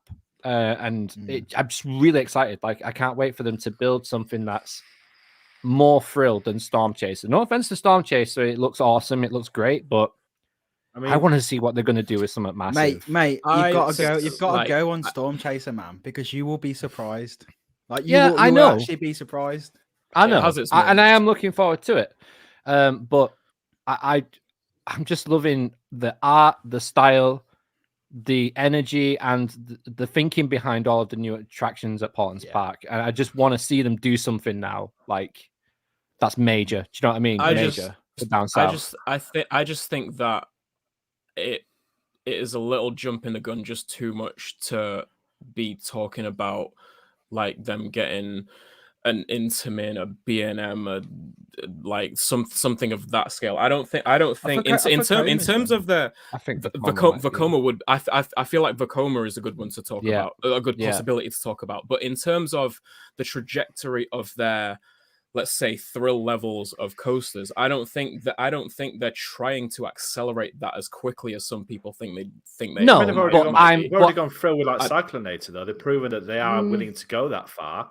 I mean, all that side though as well. Let's just take into account like one thing. This is a British park that has done this and has got that status, and these guys are going to rise as the years go by. They're going to get bigger and better. There's no two ways about it. Absolutely, they are. We're going to consider moving forwards. It's inevitable. I think we're definitely going to see them continue to. I'm not going to say definitely like I work for them, but like I think we're most likely going to see more money being put into high quality investments in terms of their presentation, their theming, their story level, their integration within the park, just how intelligently it's put together and how well it works with everything else in the rest of the park. I'm just talking about one thing that Portland's are really good at as well. As they've proven with Tornado Springs. I'm looking to see. I'm excited about what else they do in that regard, as opposed to necessarily don't get me wrong. If we do see much more thrilling coasters start popping up, I'll make the effort to get down there much more often. Of course I will. Yeah. I just think I think it may be like just. Maybe it's just me erring on the side of caution, or just more realistically thinking because we're British. I mean, obviously, from but the thing, like, I kind of think that's not the. Yeah, I kind of think that's just as exciting to look at like all the things I mentioned about where they're going to put the money out. Like I think that's just as exciting. Yeah, absolutely. Just as much park. I think realistically what's going to happen there. Well, it's interesting to see what they do. I think are they going to go back to their older areas, spruce them up, like where spruce them like because the thing even where Cobra is, it doesn't look bad. It still looks nice. Like it's really well kept. It's really when clean. I saw it when I saw that in vlogs, I always thought, it looks a bit run down. But you go there, actually, it's kept up really nice. There's loads of like the landscape and done like nice and everything. So I'm thinking that area they'll probably do something with that. The land of what's it called? Land of the Dinosaurs. Is it Land of the Dinosaurs? Land of Lost Kingdom. Lost Kingdom. Yeah. That looks really good. I don't think there's much. They don't really need to do much there. I think that has staying power as it is. Yeah, that's good. That's good as it is. You can tell it's like not as you can tell it's not as detailed as as Tornado Springs. There's loads of parks like that. You know what I mean? You look at Tomorrowland, it looks a bit horrible. Well, not horrible, but it looks a bit. Compare that to like other places in like in Magic Kingdom, for example.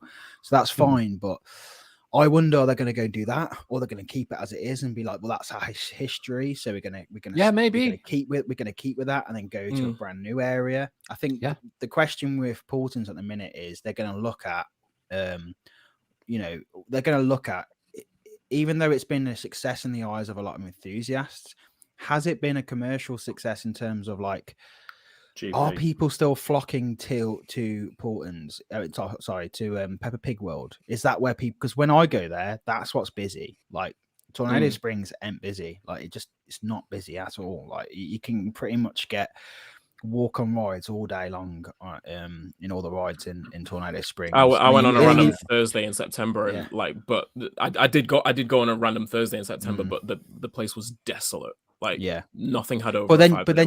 But then you go into Peppa Pig World and it's swamped because you can see over into it, and it's just full of people because it's still got obviously that reputation of this is Peppa Pig World, this is the big IP. So we're gonna have to see with that, and because we see it with a lot of rides these days in the UK, is it seems to be like IPs is what the British public want, and that's what draws them to places, unfortunately. Hey Sam. Hello, Sam? how you doing, Sam? Oh, what's up, Sam? All right, dude.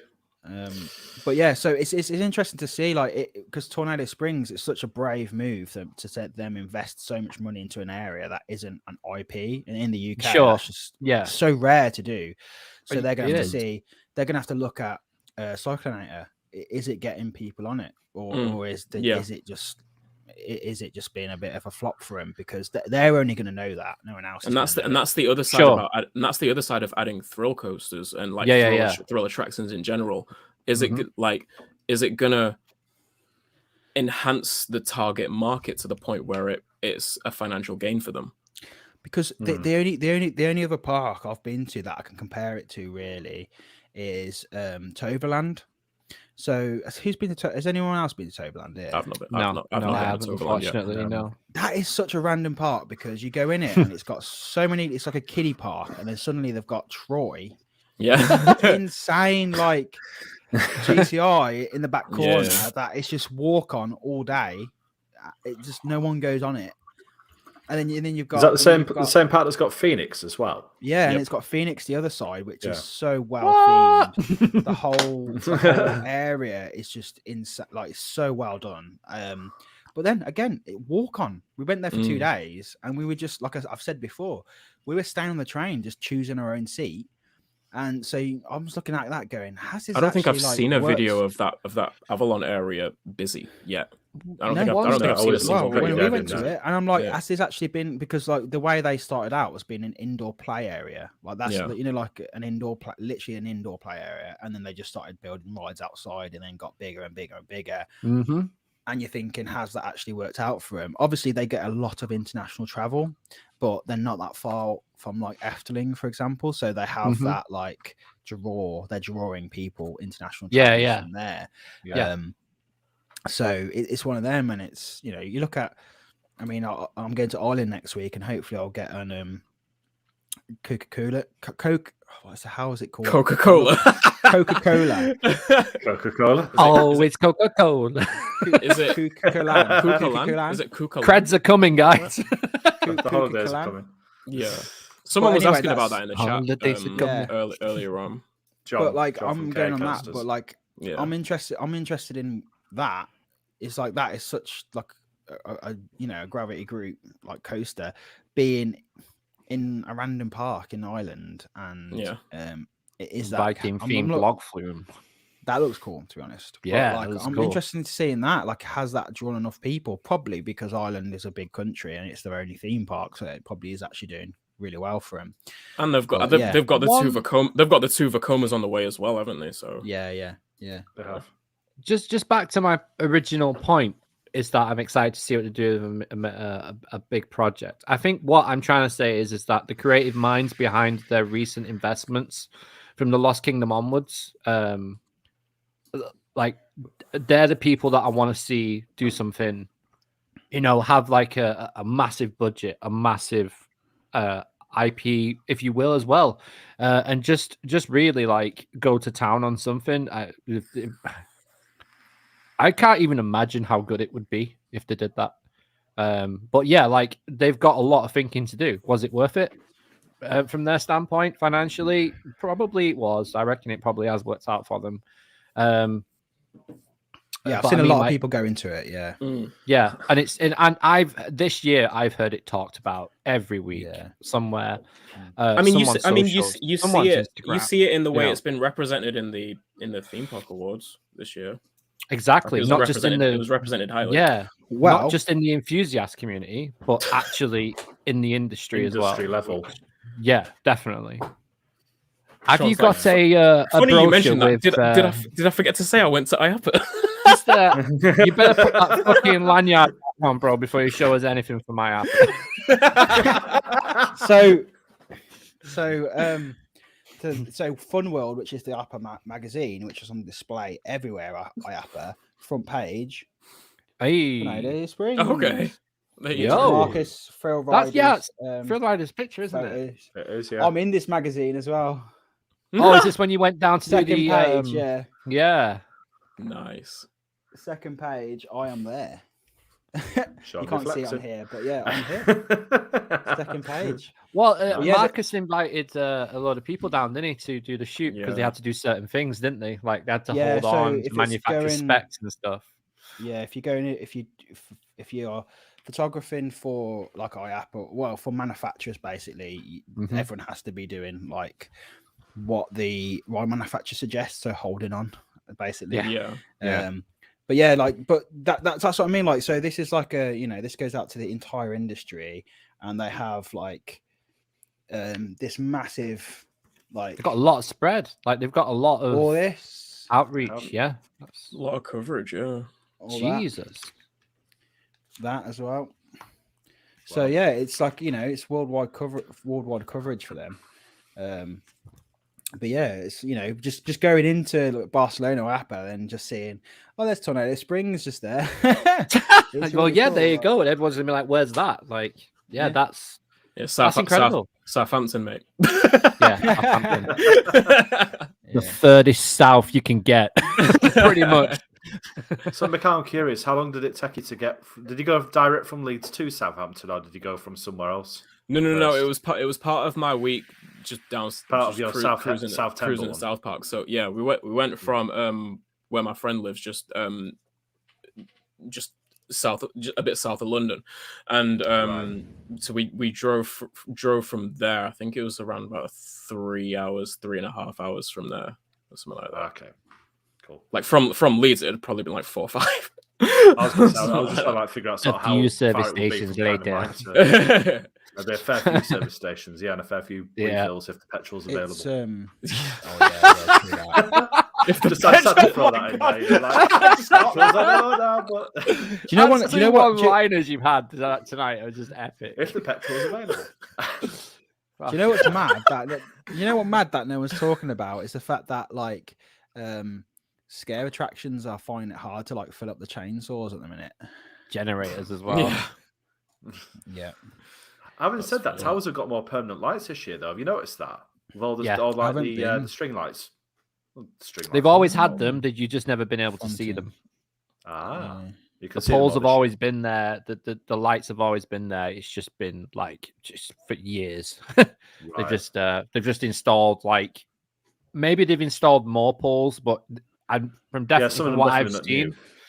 yeah, there's definitely new ones. There was new ones last year as well. Yeah, But particularly down. there's Gloomywood definitely area more around of them, and there's going to be Yeah. more light, definitely in areas where there wasn't. I love that hope they do. walkway Yeah. down I in can't- Gloomy I- Wood, I can't wait for So doing Scarefest. that I'm so whole, excited. Really am. Yeah, I can't It's gonna be wait. so like good. Topia. Like You're gonna Topia. talk- That's what I was yeah, going to say. yeah, That's what I was yeah. going to say. Like Topia. That's going to be awesome as well. Before we get Oh, down man, too much of a can't wait to tangent, film should we carry on? Yeah, yeah. Sorry, dude. Moving on. Yeah. So that. All right, so I'm there. Brilliant. Oh, it better be open when I'm there. Like I've got so Guardians many of the rides I've got to Galaxies. do. Like it's crazy. I'm Opening literally going to be limits, visiting basically. parks to do 1 or 2 rides. Like I've only got 14 days in Florida. It won't be enough, mate. It will not be. It enough. will not be enough. We're going to go back. We're going to go back. We've probably already like pretty much That's pretty much twice. I said It's that. like I said that in booked a return journey in his head 2020. already. He's like, I'm going to go back again. I mean, I've got to do so much. I've got like Yeah, content Sean said that after myself. 2019, and look what happened. The fucking world closed, didn't it? Yeah. Exactly, Okay, I'll take it Let's back. hope it I'm doesn't not going close back. again. I literally said, I want to jinx that shit. Like, I want to go there No. first, and then we'll talk about going back. you've got to prioritize, man. You've got to prioritize. And Yeah, just I know. really. I know. But mate, there's so much like Universal, Fucking Disney. so much to do. Like, And I've then, even got to like, get down to SeaWorld. Tampa. Do you want to do Tampa? Like, Yeah. there's going to Oh, come a has he? point where Got you're to. going to have to. I have to. 14 days. There's going to be a point where you're going to have to like choose one or the other. Yeah, I And you're know. gonna have to be Honestly, like, that's me what I had per- to me do. That's what I had to personally- do with SeaWorld. So, and I'm gutted me, about me it. personally, obviously depending on where your priorities are and stuff, but just for me personally, I know it's a little harder to do with such high profile rides opening up, like Guardians and Tron and etc. etc. Me personally, I would do Walt Disney World as its own holiday. Like Yeah, if I'm going to because I would want to. Nah, Yeah, you and like can not everyone would agree, but like for me personally, Yeah. I would. There's so much more at Walt Disney World than just the parks that I would Yeah, want to yeah. spend. Yeah, 2 weeks. You want to do There's all the so much to do hotel, at the other foods, resorts. everything. Like Yeah. like even if you don't stay at one of the resorts, you can get the bus from like from Disney Drive. Springs over Oh, to yeah, Disney Springs. Jesus. all the How other. about that? There's so much to do at other resorts that you don't have to be staying there for. Yeah, There's yeah, all yeah. of those. Yeah. Sure. The thing is, I see. think like if you're going there for 14 days, you do the whistle stop tour, but you can still because like I did Universal and Disney, and we, like I said, we were planning on doing SeaWorld, we were planning on doing Tampa, but it got to a point where Joe like just couldn't walk anymore. Like there's a day there she was just like, I need to just like have, because she just wanted to go to like a water park, chill. Do you know what I mean? She went to a Volcano water Bay. park. Yeah, Volcano Bay.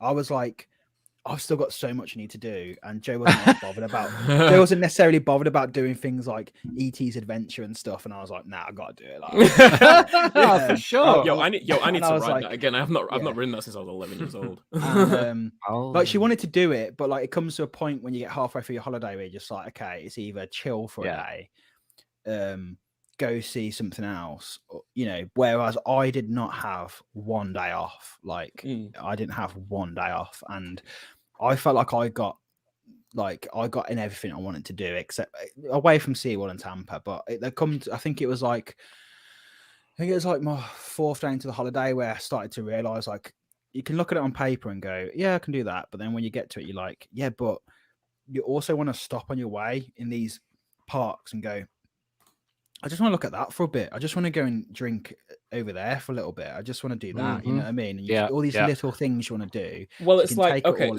in. so like I will say I'm probably speaking from the perspective of someone who has been to Florida 3 times and only been to like my entire experience of Walt Disney World is 1 day at Magic Kingdom.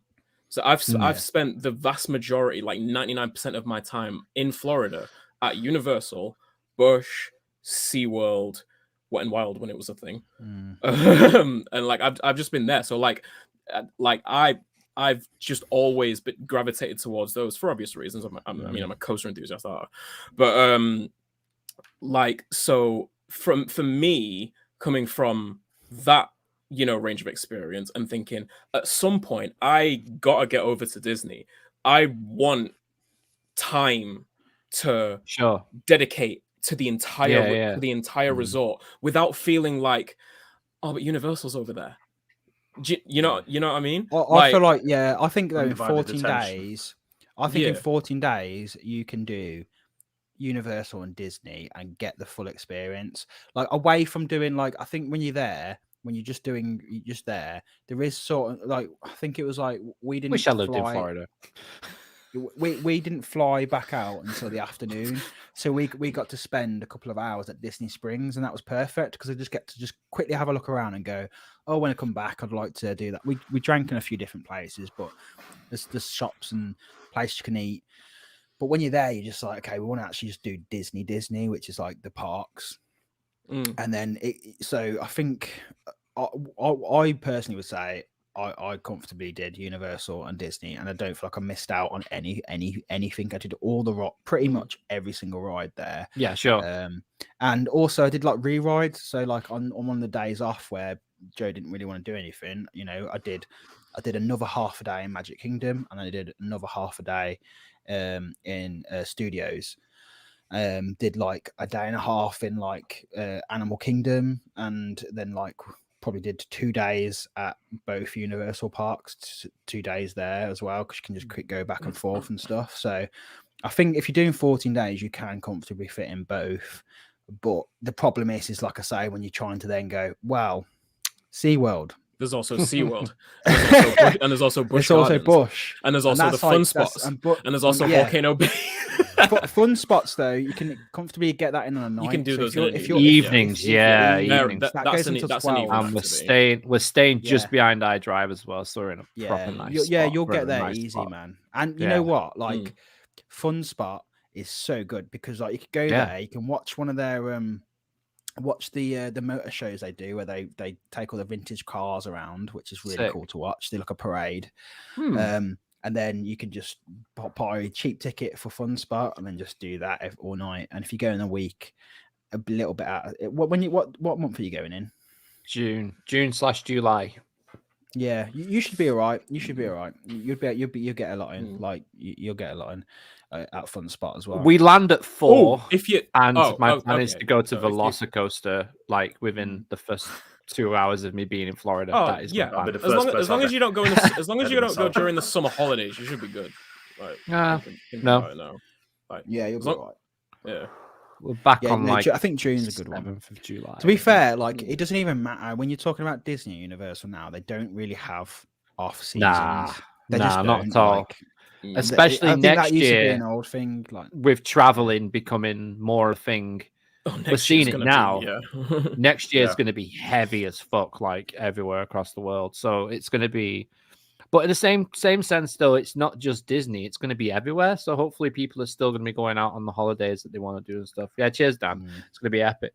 But yeah, Velocicoaster. They're going to land, get to the hotel, check in, Walmart, food, back to the hotel, straight to Velocicoaster. That's the plan. That is literally day one. So hopefully we don't get delayed.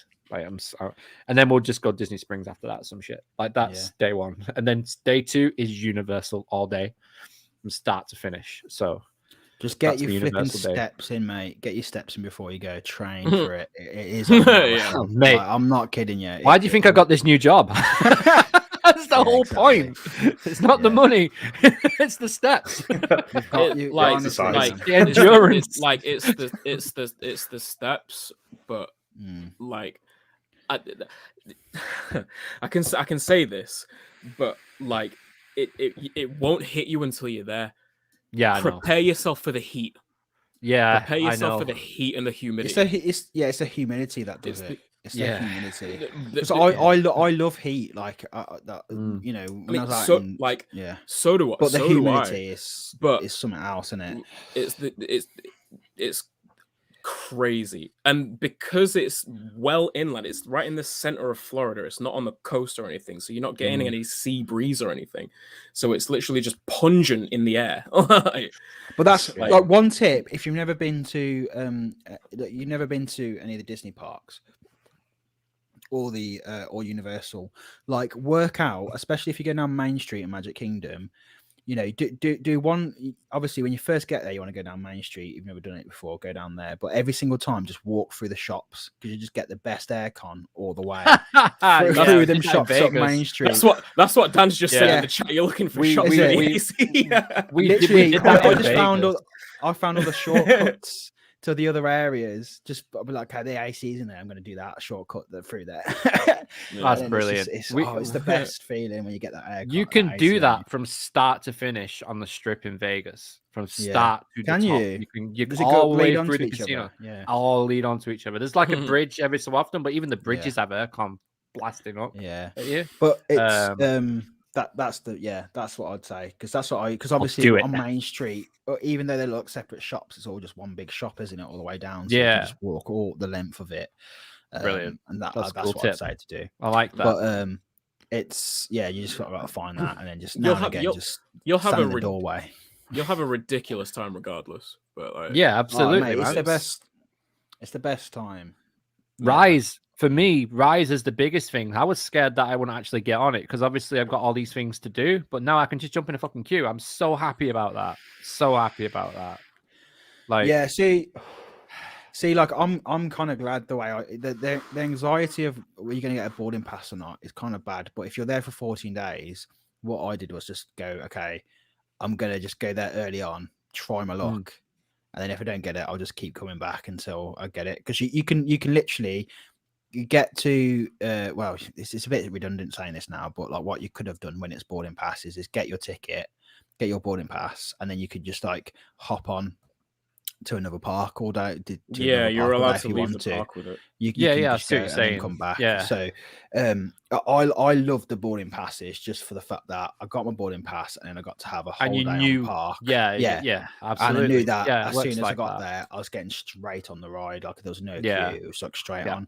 But hopefully by the time you go, it'll be it's going to be like one of the first things I go. It's going to be like a first ride that I do. Like as soon as I get to studios, man, it's just straight in Batu, all the way through to Rise and Smuggler's Run, come off, and then it's lightsaber shopping, baby. That's what it is after that. It's checking that area out, and that's pretty much like that's my plan. So much to do. But anyway, Cosmic Rewind. Oh yes, that's something. Flipping hell, man. We need We a can't moderator talk about for this Florida. shit. We can't talk about Florida. It just can't happen. So Guardians of the Galaxy Cosmic Rewind opening in 2022.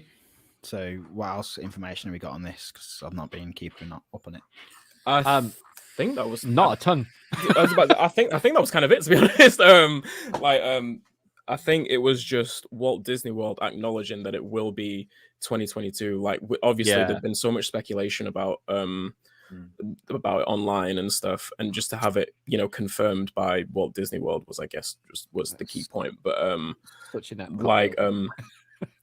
it just like we haven't, I suppose in contrast, we haven't got a confirmation on Tron yet, and that looks like much more of a construction site than Cosmic Rewind does at this point. Sure. So Cosmic Rewind must be very close to being maybe not being ready, but much further on. All the ride system I think is done and everything. It'll just be pre-shows, queue line, station, all the effects in polish. there. All the Is it a coaster? Is it a coaster? Yeah, definitely. Sorry, it's a spit. So it's like it's not a spinning. Oh, someone. Yeah. You were asking that. Sorry. yeah. Who asked It is a coaster. Bully for you. Oh yeah. Sorry, I thought it's you like a control Luke. coaster, I believe, isn't it? Yeah, so it can way. control where you're looking. Oh, there you go. And I saw some cool photo. Here we go. Yeah, I saw that one. Yo, I haven't seen that thing. Wow, Right. man. This It's all is gonna be X dark No Way as Out on well. steroids. Yeah. Look at that track, mate. It looks That is so good, man. Right. That is chunky. Yeah. And it's like I've heard That is so many good. people say like the there was that photo floating around of like a few of the mid courses and like some more of the track and stuff. That was apparently only a third of the show building. That was apparently only massive. a third of the track length. Really? That was that Something photo like we that. looked at ages ago. Oh, wasn't it? right. Yeah, sure. That was a third of the building. We I saw- thought it was like, wow, there's the building. Well, Look at the size yeah. of that thing. It's gonna That's be massive. it's gonna be mega. It's gonna be it's gonna be a good ride. I know that for sure. I can just tell. Like it's gonna be good. I can't wait for it. Absolutely. Yeah, there you go. Check that out. This. There was that one. like a little That one. Yeah, that one. Apparently that's only that like was the 30 original. That was the original one we looked at. I'm Was it? 100% sure. Yeah, it was. Months It was. like It was, last yeah. year maybe. I feel was, like I've never seen that one. I've never seen that one. Definitely not. Oh, so that's a mock-up of it, is That's it? a mock-up, Yeah. But yeah, it's gonna be. I'm just imagining the lighting effects and stuff in there, and I'm the very audio, intrigued. the I'm very intrigued bass. by it. I mean, everything that Disney does recently, especially in the last 5 years, has just got better and better and better each and every time. And this is just a prime example of that yet again, with them just literally improving and moving forwards. yeah, Looks It's so funny good. you say that. Because apparently the fans aren't liking these shows, bro. Oh, the shows. We ain't talking about the shows. No, No. we're talking. No, we're talking about the rides. Who is the manufacturer of It's Coastergen? it's Vekoma. Is it really? Wow. Holy shit.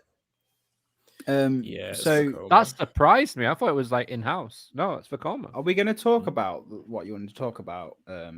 About kites. the whole the show. Well, just briefly, because well, the coats. Oh, mate, that was. Did you see that meme about the Simba one? Do you see that? Yeah.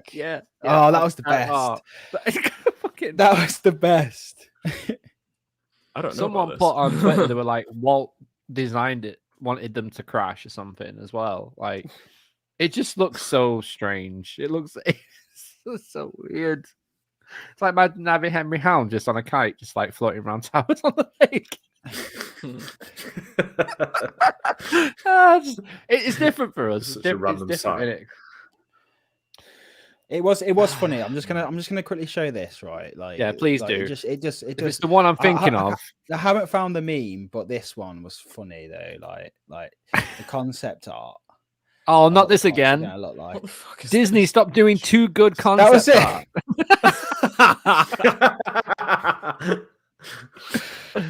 Oh, Like, that is funny, man. Like, What is come that? on, that is funny. That is just... that looks good. Yeah. That looks like, you know, like in the original cartoon, the original film.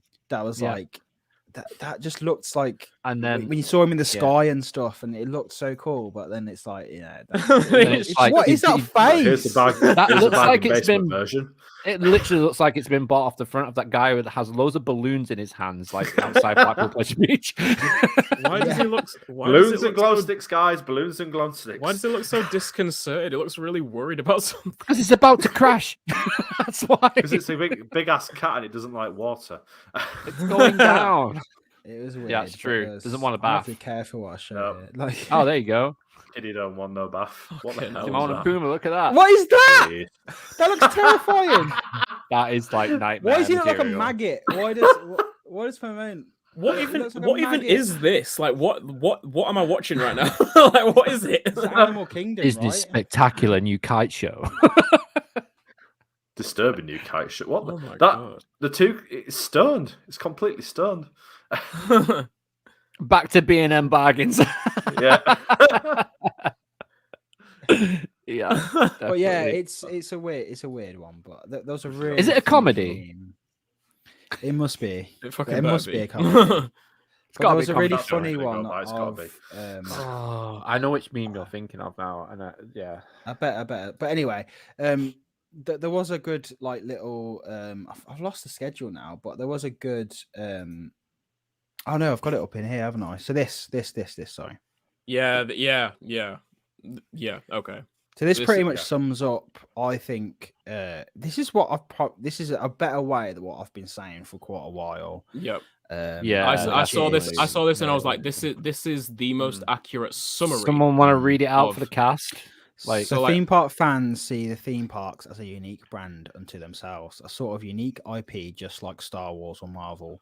Disney sees the theme parks more as a medium, just like movies or books. They use parks as another way to package and sell IP, not to be their own IP. And that was at Madness Kingdom posted that. And then later on in the thread, Yeah. he goes into we enter an era of why aren't the parks focusing on the parks instead of focusing on other characters, because Disney doesn't see the parks as content, they see them as content delivery. Yeah. And like he used a really good analogy in somewhere in this thread, he goes, with movies, to them it would be like making a movie that's about how great older movies were. Movies aren't the IP. Disney brands are the IP, and movies are simply the medium. And it makes so much sense with how much. So I've not watched the new Enchantment show at Magic Kingdom, but I've heard so much of people saying that there's so much just so I suppose basically just advertising for characters on Disney Plus, and it fits so well with what with what at Magnus Kingdom is saying, because there's there's just a disconnect between how Disney sees the parks, like he says, and how Disney park fans see the parks, and that's what's causing the entire rift. That's what's causing all of this disappointment and just outrage that non Disney fans will look at and just like, what are you moaning about? Like it's not that bad, but yeah, as opposed to them it is, because they see the parks totally different to how the parks owners see the parks. So it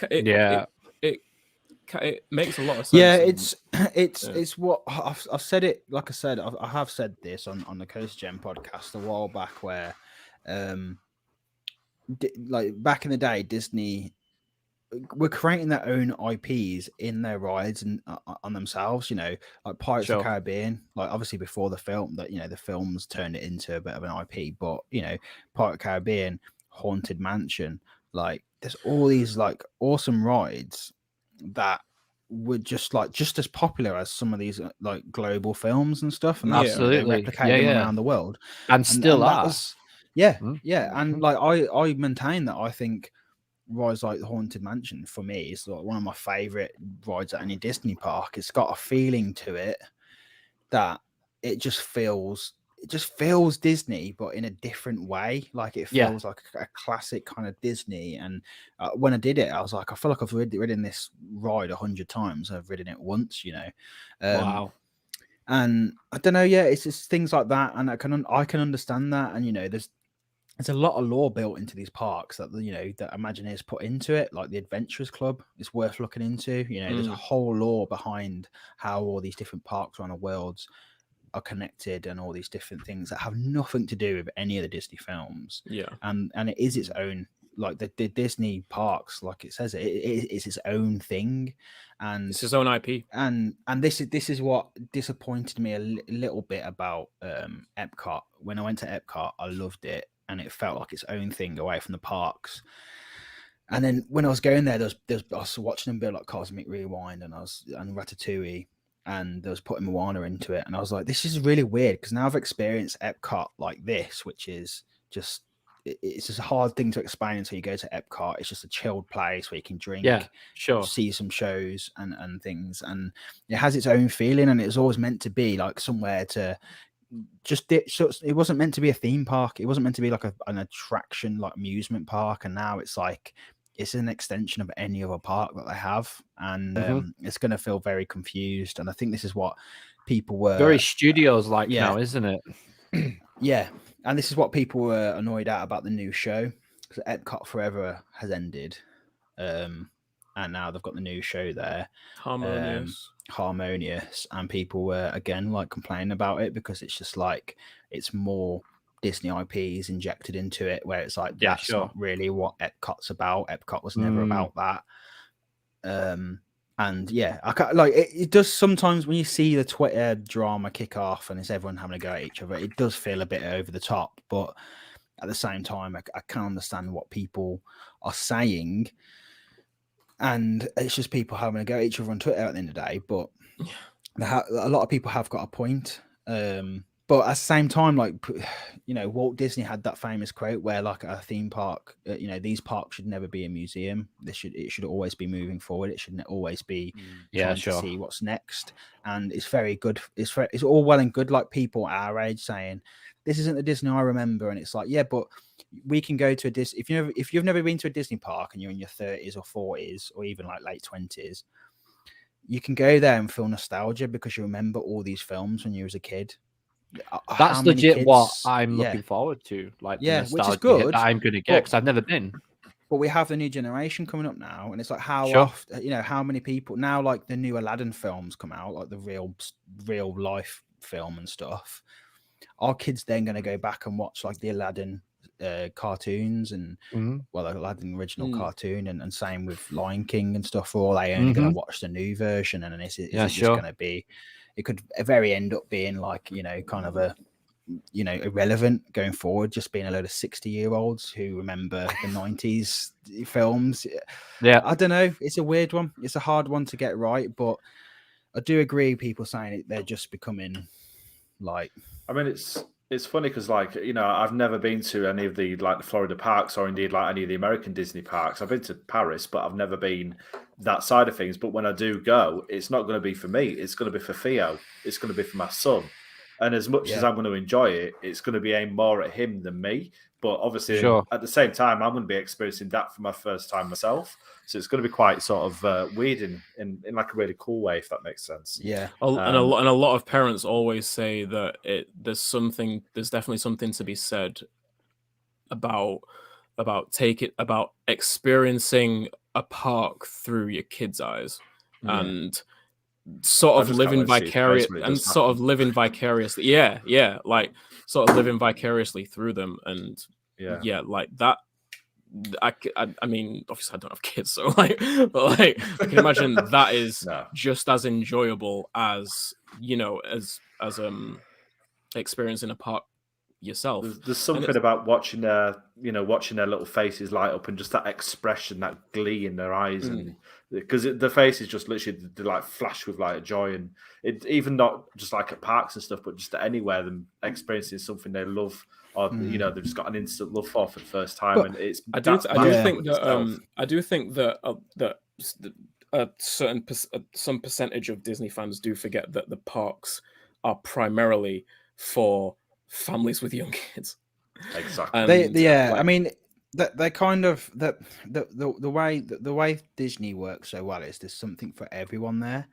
So because like the whole original concept that Walt Disney said was like he went to a playground and watched his I think it was his children playing, and he said, I want a place where we can both enjoy these rides, and that's what it should be. And that's what Disney do so well, is that say if you go to a lot of other parks, you have like a kids section and then you have like the adult section, whereas Disney do it so well that it's it's all mixed up, and it's like everyone can enjoy them, and that's what you want. But there's also a lot of nostalgia, and people look at things like when people are up in arms about Jungle Cruise changing, like there was a lot in that was just I did it and I was like, yeah, it was fun, it was all good, but it all looked a bit old. There was some quite insensitive stuff in it. It was like Splash Mountain when everyone's up in arms about that, and it was just like, we've got to get with the times. Like just because you remember it as a kid, like it can't stay that way forever. It just can't. No.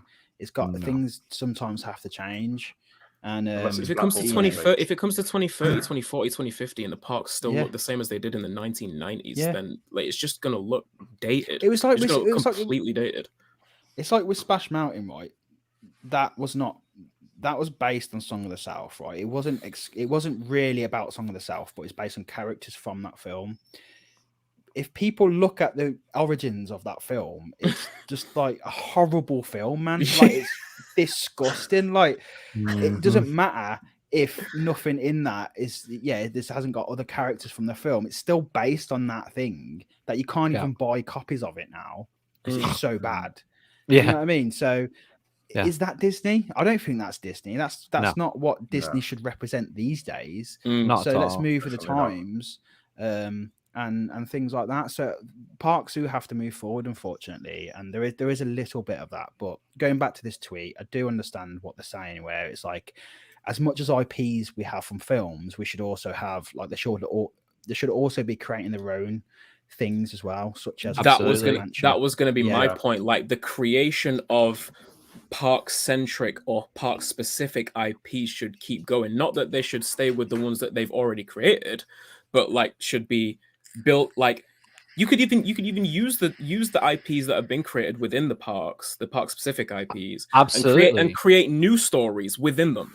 Like create new stories, Definitely. delve into more world building within those different universes, and keep creating park centric and park specific attractions that way, rather than just trying to capitalize on the Disney Plus IPs and the movie IPs and stuff like that. It's also about like narrative as well. It's like, so what they're doing with these rides. So like Frozen was really impressive, the Frozen ride, even though it's like they used an existing show building and then changed it into something else. You can really tell that it's like they've retrofitted it. But the animatronics were amazing. But with that and like Little Mermaid and a lot of these IP based rides, all they're doing is telling you the film in a very short amount. It's like an abridged version of it. Yeah. So they're just showing you like these like just key scenes out of it, and that's it. And it's just like, what is the point? Whereas but that's what happens when you try and build a ride on a film narrative that's like an hour and an hour and a half, an hour 20 minutes. Whereas if they were to create their own story for a ride, it's a way more creative, and these Imagineers should be given the like creative license to be like, okay, you come up with a story that would fit in with a ride. And they used to have that license. These guys are literally like some of the highest level creative designers and through different mediums, the highest level of designers in the world.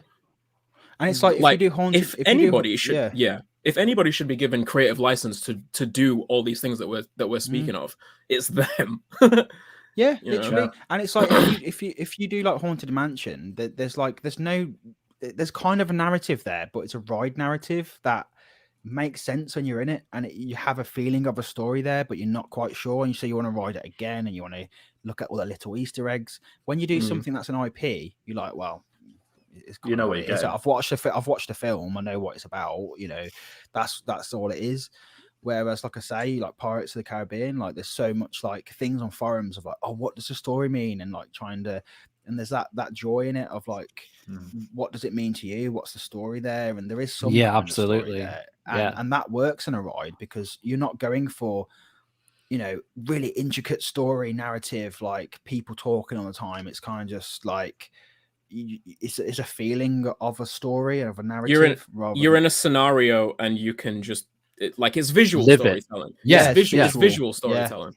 Yeah, you're in a scenario and you can see things moving as you move through the ride. So I don't know, it's just a different way of telling a story, and I think sometimes trying to retroactively fit a story into a ride of an existing film just doesn't work sometimes. You can't make you can't branch off and have its own things within that universe. Unless the universe is that vast. But I mean, it's going to get to a point where you can get on a Guardians ride at every Disney park soon. Like, it's going to be a Marvel ride at every Disney park. It's going to be Star Wars probably at every Disney park. But then it's like, as long as they're different. But the thing is, with Star Wars, for example, there's enough material there to like there's enough material there to you don't have to tell like a specific film. Do you know what I mean? You don't have to tell a specific film. You can just be like, oh, we're in this one scene of the film, and you can just play that out. Whereas when you have things like Little Mermaid, it's a pretty through line film. Like there's only so much you can do with that, and it's like start, middle, end, and that's basically what you get. Same with Frozen, same with a lot of them type of rides. And with Guardians of the Galaxy, that works in rides because it's like the soundtrack, it's like the kind of the humor. You can do so much with that story, but there's a lot of things you can't do that with, like Moana. If you did a Moana ride, or there's just one story. So I don't know, but it's more obviously it goes down to like kind of how fluid is the backstory and how much backstory actually is there. To sort of embellish on as well, and like you've just said, how much can you kind of create around that mythos as well? Because obviously, as you said, Star Wars, it's effectively the way they're going, it's unlimited. There's loads they can do. Guardians again, the potential there is huge. Moana, you've got a set storyline, as you've said, that it goes from start to finish, and obviously, it really depends on the attraction, doesn't it? I think at the end of the day, and obviously what they can do with it. I think with some things like Marvel, that a lot of it is about the characters, isn't it? It's like you can Yeah, put it's a all character in a character based. situation. Yeah, It is. all character based. Same with Whereas a lot something of- like the yeah. Little Mermaid. Like you'd have Sebastian, you know, and like massive character. It would have Yeah. a big section in the ride, wouldn't it? Because it's like a big part of the movie. Familiarity. Yeah, But like it's Iron but Man. I you don't. know. I think, but the thing is, what I'm saying is, with the cartoon films, Mm. like they are characters, but they're not characters unto themselves. It is about the Yeah. stories, Mhm. really. Yeah, I see what you're surrounding saying. them. Yeah, And so it's that's not like- that's where the focus has Yeah. to be. That's it, and Yeah. you can't really do much Under the else with that sea. story. Yeah, you Whereas can't if really- you go, you could go like, you know, I don't want to spoil it with Rise of Resistance. It's a very specific thing happening in that, and it happens in a Mhm. lot of different films. The scenes that are Yeah. in it, so it doesn't have to be like, oh, this is from this one film. It's Yeah. like, no, this is just Star Wars, and this could be any other films. You've just landed in the yeah. Star Wars universe, and this is Yeah. happening right now. So Like, that is- works, but yeah. yeah. Ah, So fun. it's interesting. It's interesting, you know, interesting to think about. But yeah. So anything else to say on that? No, I All think good. I think we can cap that All one. done, man. We've got the SNS. Access. Yeah. Access coaster. So you mentioned that you didn't see. Well, I'll try and go through this as quick as possible. We've got 2.5 hours, but yeah, you mentioned that you didn't see this at the IAAPA Expo, No, I but missed this. apparently SNS announced that their first iteration of the Axis coaster is going to be going to a park in Europe in 2023, which is very cool, and something to, you know, wave at the Americans and be like, yo, look what we got. You know what? I think it's For got once. Berlin written all For over once. it. I really For do. once. It's our time, bitches. Like, You got to come to us now. yeah, you pay that £1,000 flight. No, but yeah, like it's very cool. Like there's been a bunch of I feel like there's been rumors about a bunch of parks that it could probably go to. I know Liseberg has been mentioned, Ooh. and a few others. So that'll be interesting to see what part gets that and what comes with it, in the sense of how it's delivered, how it's presented, what kind of never theme, know though, what do kind of you? theme goes with it, No, you never etc. know. Blackpool Pleasure 'Cause- Beach. Because that's the thing though, like it always surprises think you. it's Like who ours. thought Plopsaland would have got, like, you know, Ride to Happiness? That no one saw that coming. Nope. For some reason, you said Plopsaland and I heard Poltons. I was No. like, you what?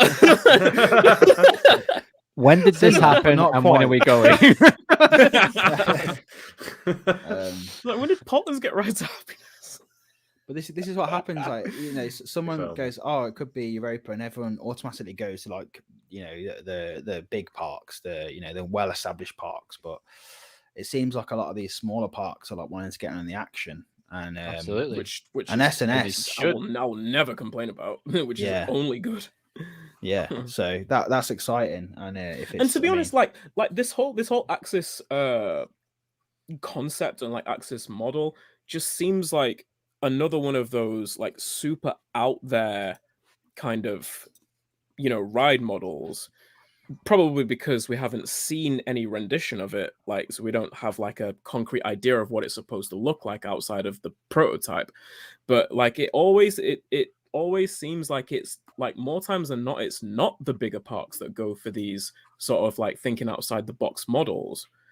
Like you might see it pop up at a you know, a smaller, maybe independently owned park, or just a smaller scale chain park. I'm literally just watching that video now. I typed it in Google. I literally just pulled that video up. Yeah, Ghost Studio. I'm still trying. Yeah. I'm still trying to work out. Like, is what- this like, what coaster is that? either Like- gonna be? I just don't know. I don't know about it. I just don't know if. I don't know. You know what it reminds me of? It reminds me of like Horizon Lock on a GoPro. It's Horizon Lock the ride, isn't it? That's what it Like, is. but I'm like, I see that. but I'm like, is that gonna be good on a coaster? Because I don't know. It depends how it's utilized. If they're going to lock it, they can control it at certain points. Well, apparently, people who have gone out and because like people have been able to go out and ride that at SNS's like fabrication like plant. that. There you go. You see Taylor right there, and like they all rave about it. Like some people have it like ranked in like their top 20s and stuff. Like this little prototype. So like. I'm sorry, but there's no way. Like that is just weird, a flex, like, though, isn't it? Like that is like, oh, I've done that. You haven't. Fuck you. That's my top 20. when you're gonna put that in the top 20 on that puny little like layout. It's not even like they're not even designing that layout to be like. Go sick, Sean. They're not. They're not. Like, am I being stupid here? No, you're not. You're absolutely but not. That is like someone that, that's like going. Oh yeah, I've done the SNS. I'd put it at number 13. Yeah, it's like no, you're not, bro. You're not. No, like no. That's just giving you like a little taster. Hey, I know the drunk riders rave about it. Oh man, I don't know. It does look whippy. I could be completely wrong, but it's just like I don't know. It looks whippy as fuck. It does. It looks good. Yeah. Like it's just one weird. of those like that I can't. Launch rope. What was I saying this about? I can't remember what kind of ride model I was saying this about, but like I won't be able to imagine how it's supposed to look until I see it done. And yeah. And then I'll be able to be like, oh, okay, that'll be my base sort of just awareness of what it's supposed to look. Oh, it's supposed to do that. It does this at some points. Okay. Speed, it takes that corner. But like right now, like outside of this prototype, just to I suppose display its capabilities as a piece of machinery, like I can't really envision it until there's nothing else to see the first one, is there really? Like, I've we'll seen an see RCT2. We'll see. Yeah. RCT2 had something similar. Talking, I think that'd fit really nicely in a Drayton, personally. Something like that. I think it'd fit quite nicely there. Yeah, can't see it. Nice little addition. I wouldn't complain. Oh yeah. 2 minutes down the road. But talking of Coaster Studios, Segway. Do you want to take it away? Of course, Carl? yeah. No, you go for it. So yeah, speaking of Coaster Studios, he's got a nice little side project, you know, being released on this coming Friday. Probably his what I expect to be his best piece of work that he's done. This is How We Roll, the RMC documentary. I'm well excited to see this. The trailer looks really good. It looks really professionally done. People who have gone to the premieres are saying that, you know, it really exceeded their expectations. They weren't expecting to be so many details and stories on Fred Grubb and the individuals of Rocky Mountain Construction. It's really interesting. Even aside from the coasters and stuff, just hearing about like the lives of these people and how they got involved with each other and how RMC, you know, came to be what they are today. So like I'm super interested to learn a whole lot about this company through watching this. And sure, you know, if you've been following Taylor for any amount of time, you know how invested he has always been in Rocky Mountain Construction. Like like a lot of care and conviction and just purpose is going to be put into this. It's a real passion project for him then. Absolutely. And shout out Scott from Upstart Media and Sarah Anderson, who's also part of Coaster Studios as well. Like this already looks like it's gonna be just something incredible to watch for sure. And you know, it's gonna be maybe it might be bittersweet with Fred Grubb actually at the what was it, the Silverwood premiere out in Idaho, announcing his retirement. He announced his he announced he was retiring before they showed the movie. And yeah, so we get to see, you know, this very detailed insight into his life and, you know, how his baby Rocky Mountain Construction has developed over the last decade, and just like, you know, taken over the roller coaster industry. Yeah, And he there's Dumbledore himself, Alan Alan Shilkey. And yeah, like you know, it's just funny. Like I said this on Twitter earlier today. That it's just like, it's not necessarily surprising to me, because you know, like Fred, aside from the like, well, before New Texas Giant opened in 2011, and then Rocky Mountain Construction just exploded onto the scene, you know, Fred Grubb had been doing a whole lot of work with maintenance and you know, upkeep of wooden coasters as well. So like, he's been in this business for a long time. But it's just it's kind of crazy to me to see like a company or an entity jump onto the scene, take it over completely, spearheaded by, you know, like one or two people, and then it's never been done. It's never been done that quickly. Like never.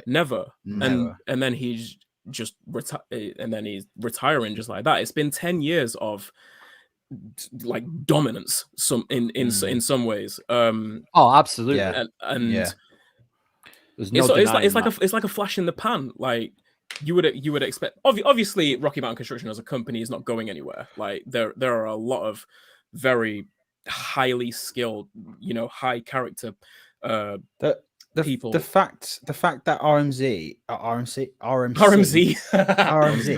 Rocky Mountain Zoo Struction. But it's almost become like a verb, like, in terms of like, RMC, you know, like how Hoover, you go, I'm going to Hoover the living room, and it's actually a company. It's like RMC it. It's like, you know, it's honestly, it's had RMC such a massive shed. Yeah, it's had such like a global impact that it's mad to see that. And yeah, like I agree. Like, when Fred announced his retirement, I wasn't really shocked, because I was like, this guy is like created so much, and like, you know, he's done the hard work, the hard graft of like getting these contracts, getting it off the ground, like being probably, you know, all the way in there in every single project. And I bet over the years he's probably just, you know, been able to take a little. There's no way he could be involved in all these projects they've been doing for that. You know, he's been hiring the right people, putting them in the right place, getting everything sorted. The company, I'm sure, it just runs by itself now. They've got that many people there, that it's, like I say, it's most likely running itself. And he's going to stay on as a consultant for a couple of years, he said. But, you know, I don't think he'll never, like, I don't think he'll ever step all the way out of it. Truly like, be gone. Nah. It's a family thing as well, isn't it? There's going to be From people. It's going to be there, people in. He's going to be in there all the way, and anything happens, they'll can talk to him and always get consultant off him, as you know, as long as he's around and that. So yeah, I don't think it means anything for RMC whatsoever. No. It's just it's just retiring. Next up, isn't it? And Next up. I mean, John Wardley retired. Exactly. I mean, has he retired though? The ride, and then, not really. They designed the ride and everything about it, and then they asked him for advice after it was designed. I mean, if Alan Shilkey retired, now that would be interesting. That would be you know, that's different. That's different. That is. But like, you know, he's got. There's enough people at the company that can manage everything, and I think absolutely we're not going to. And he will make sure of that. He would have made sure of that before retiring. Well, he knew who was. He wouldn't have left it unless he knew it was in a safe position to carry on in its, you know, the right direction. Would not with it in his baby. No way. Yeah, the only difference is like, we don't know how involved. Obviously, he's very involved in this company, and there's some of these companies. There's certain people that only certain people will listen to. If you know what I mean, where it's like, you know, if you get the word from Fred, no, this is how we're doing it. That's how it's being done, isn't it? When you start getting politics going on, it's like you don't question it. You're like, okay, no, Fred knows his stuff. Like, we'll go with that then. So there'll be little things like that will have to probably be ironed out and things. And but that's what the next 2 years will be about, is exactly that, and working out how to go forward with it. But yeah, no, like it's amazing what he's accomplished, and the amazing coasters he's brought to life, and what is, you know, the legacy is going to leave. Thank you. It's going to be mad, isn't it? Really? Absolutely. Yeah. So looking forward to that. So it's going to be the How We Roll documentary is going to be available to rent and buy on Vimeo. I think it is. Is it just Vimeo? I think. I know it's definitely Vimeo. I don't know if it's just Vimeo though. I think at the minute it may just be Vimeo, but yeah, just follow Coaster Studios on, you know, on all the socials if you want to hear more about definitely. that. Yeah, looking forward to that. Looking forward to it. I can't wait to watch it. So I think we'll leave the Jurassic World ride. Yeah, I was gonna say we can leave those. We can leave that till because that's a bit of a deep dive as well. We need something for next Tuesday, right? Just running out of stuff, man. Cool. All right. So, awesome. Any questions? RMC Thorpe, obviously. Standard. Yeah. Get the weekly. Lots of trees are being knocked down because they're all dead. I think that's it then, really. Unless anyone else has anything to add, I'm all good. 2 hours and 45. Nice to have you back. Good. Yeah. Actually, cheap little plug, guys. If that's all right. Go for it. So, go for it. As you know, primarily I do a lot of blogging. That's my main thing. And today I decided to try my hands at vlogging. Which is not something I've done before. So a little vlog from my visit to Yacht Dungeon today. I'm going to be doing a lot more of it, basically through Halloween, and sort of trying to get, you know, sort of hands-on with that. So hopefully, guys, just it's on the YouTube channel now. If you want to go check it out, please feel free. It's not the best. It's only about 7 or 8 minutes long, but at the end of the day, it's my first attempt. So go over, check it out. Let me know what you think. If you do like it and you do want me to see, you know, to see us do it a lot more, then please let me know in the comments, guys. And any feedback's good feedback. So check it out. Nice one, dude. Everyone's becoming a vlogger except me. You're in vlogs, though. You're in vlogs. No. Yeah. It's taken a lot to get behind the camera and actually do it. Subject so. It's vlogging is something you gotta get used to.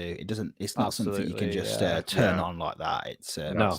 I'm still learning. I'm still messing up all the time. I mean, the amount of takes I did for like one bit, it was stupid, and in the end, it got to the point where it was pissing it down. I was like, well, I'll have to go sit in somewhere and do it. So you'll see. That at the end of my go on. Sorry. I have a rule now where I do one take, and if I mess it up, then it becomes part of the vlog, and I just embrace it. And sometimes leaving mistakes in is actually better, because people go, you made a mistake there, and then you go, oh, get engagement. And so actually, you know. So I left. Joe said I'm next. Nah, man, that's not for me. That's not my thing.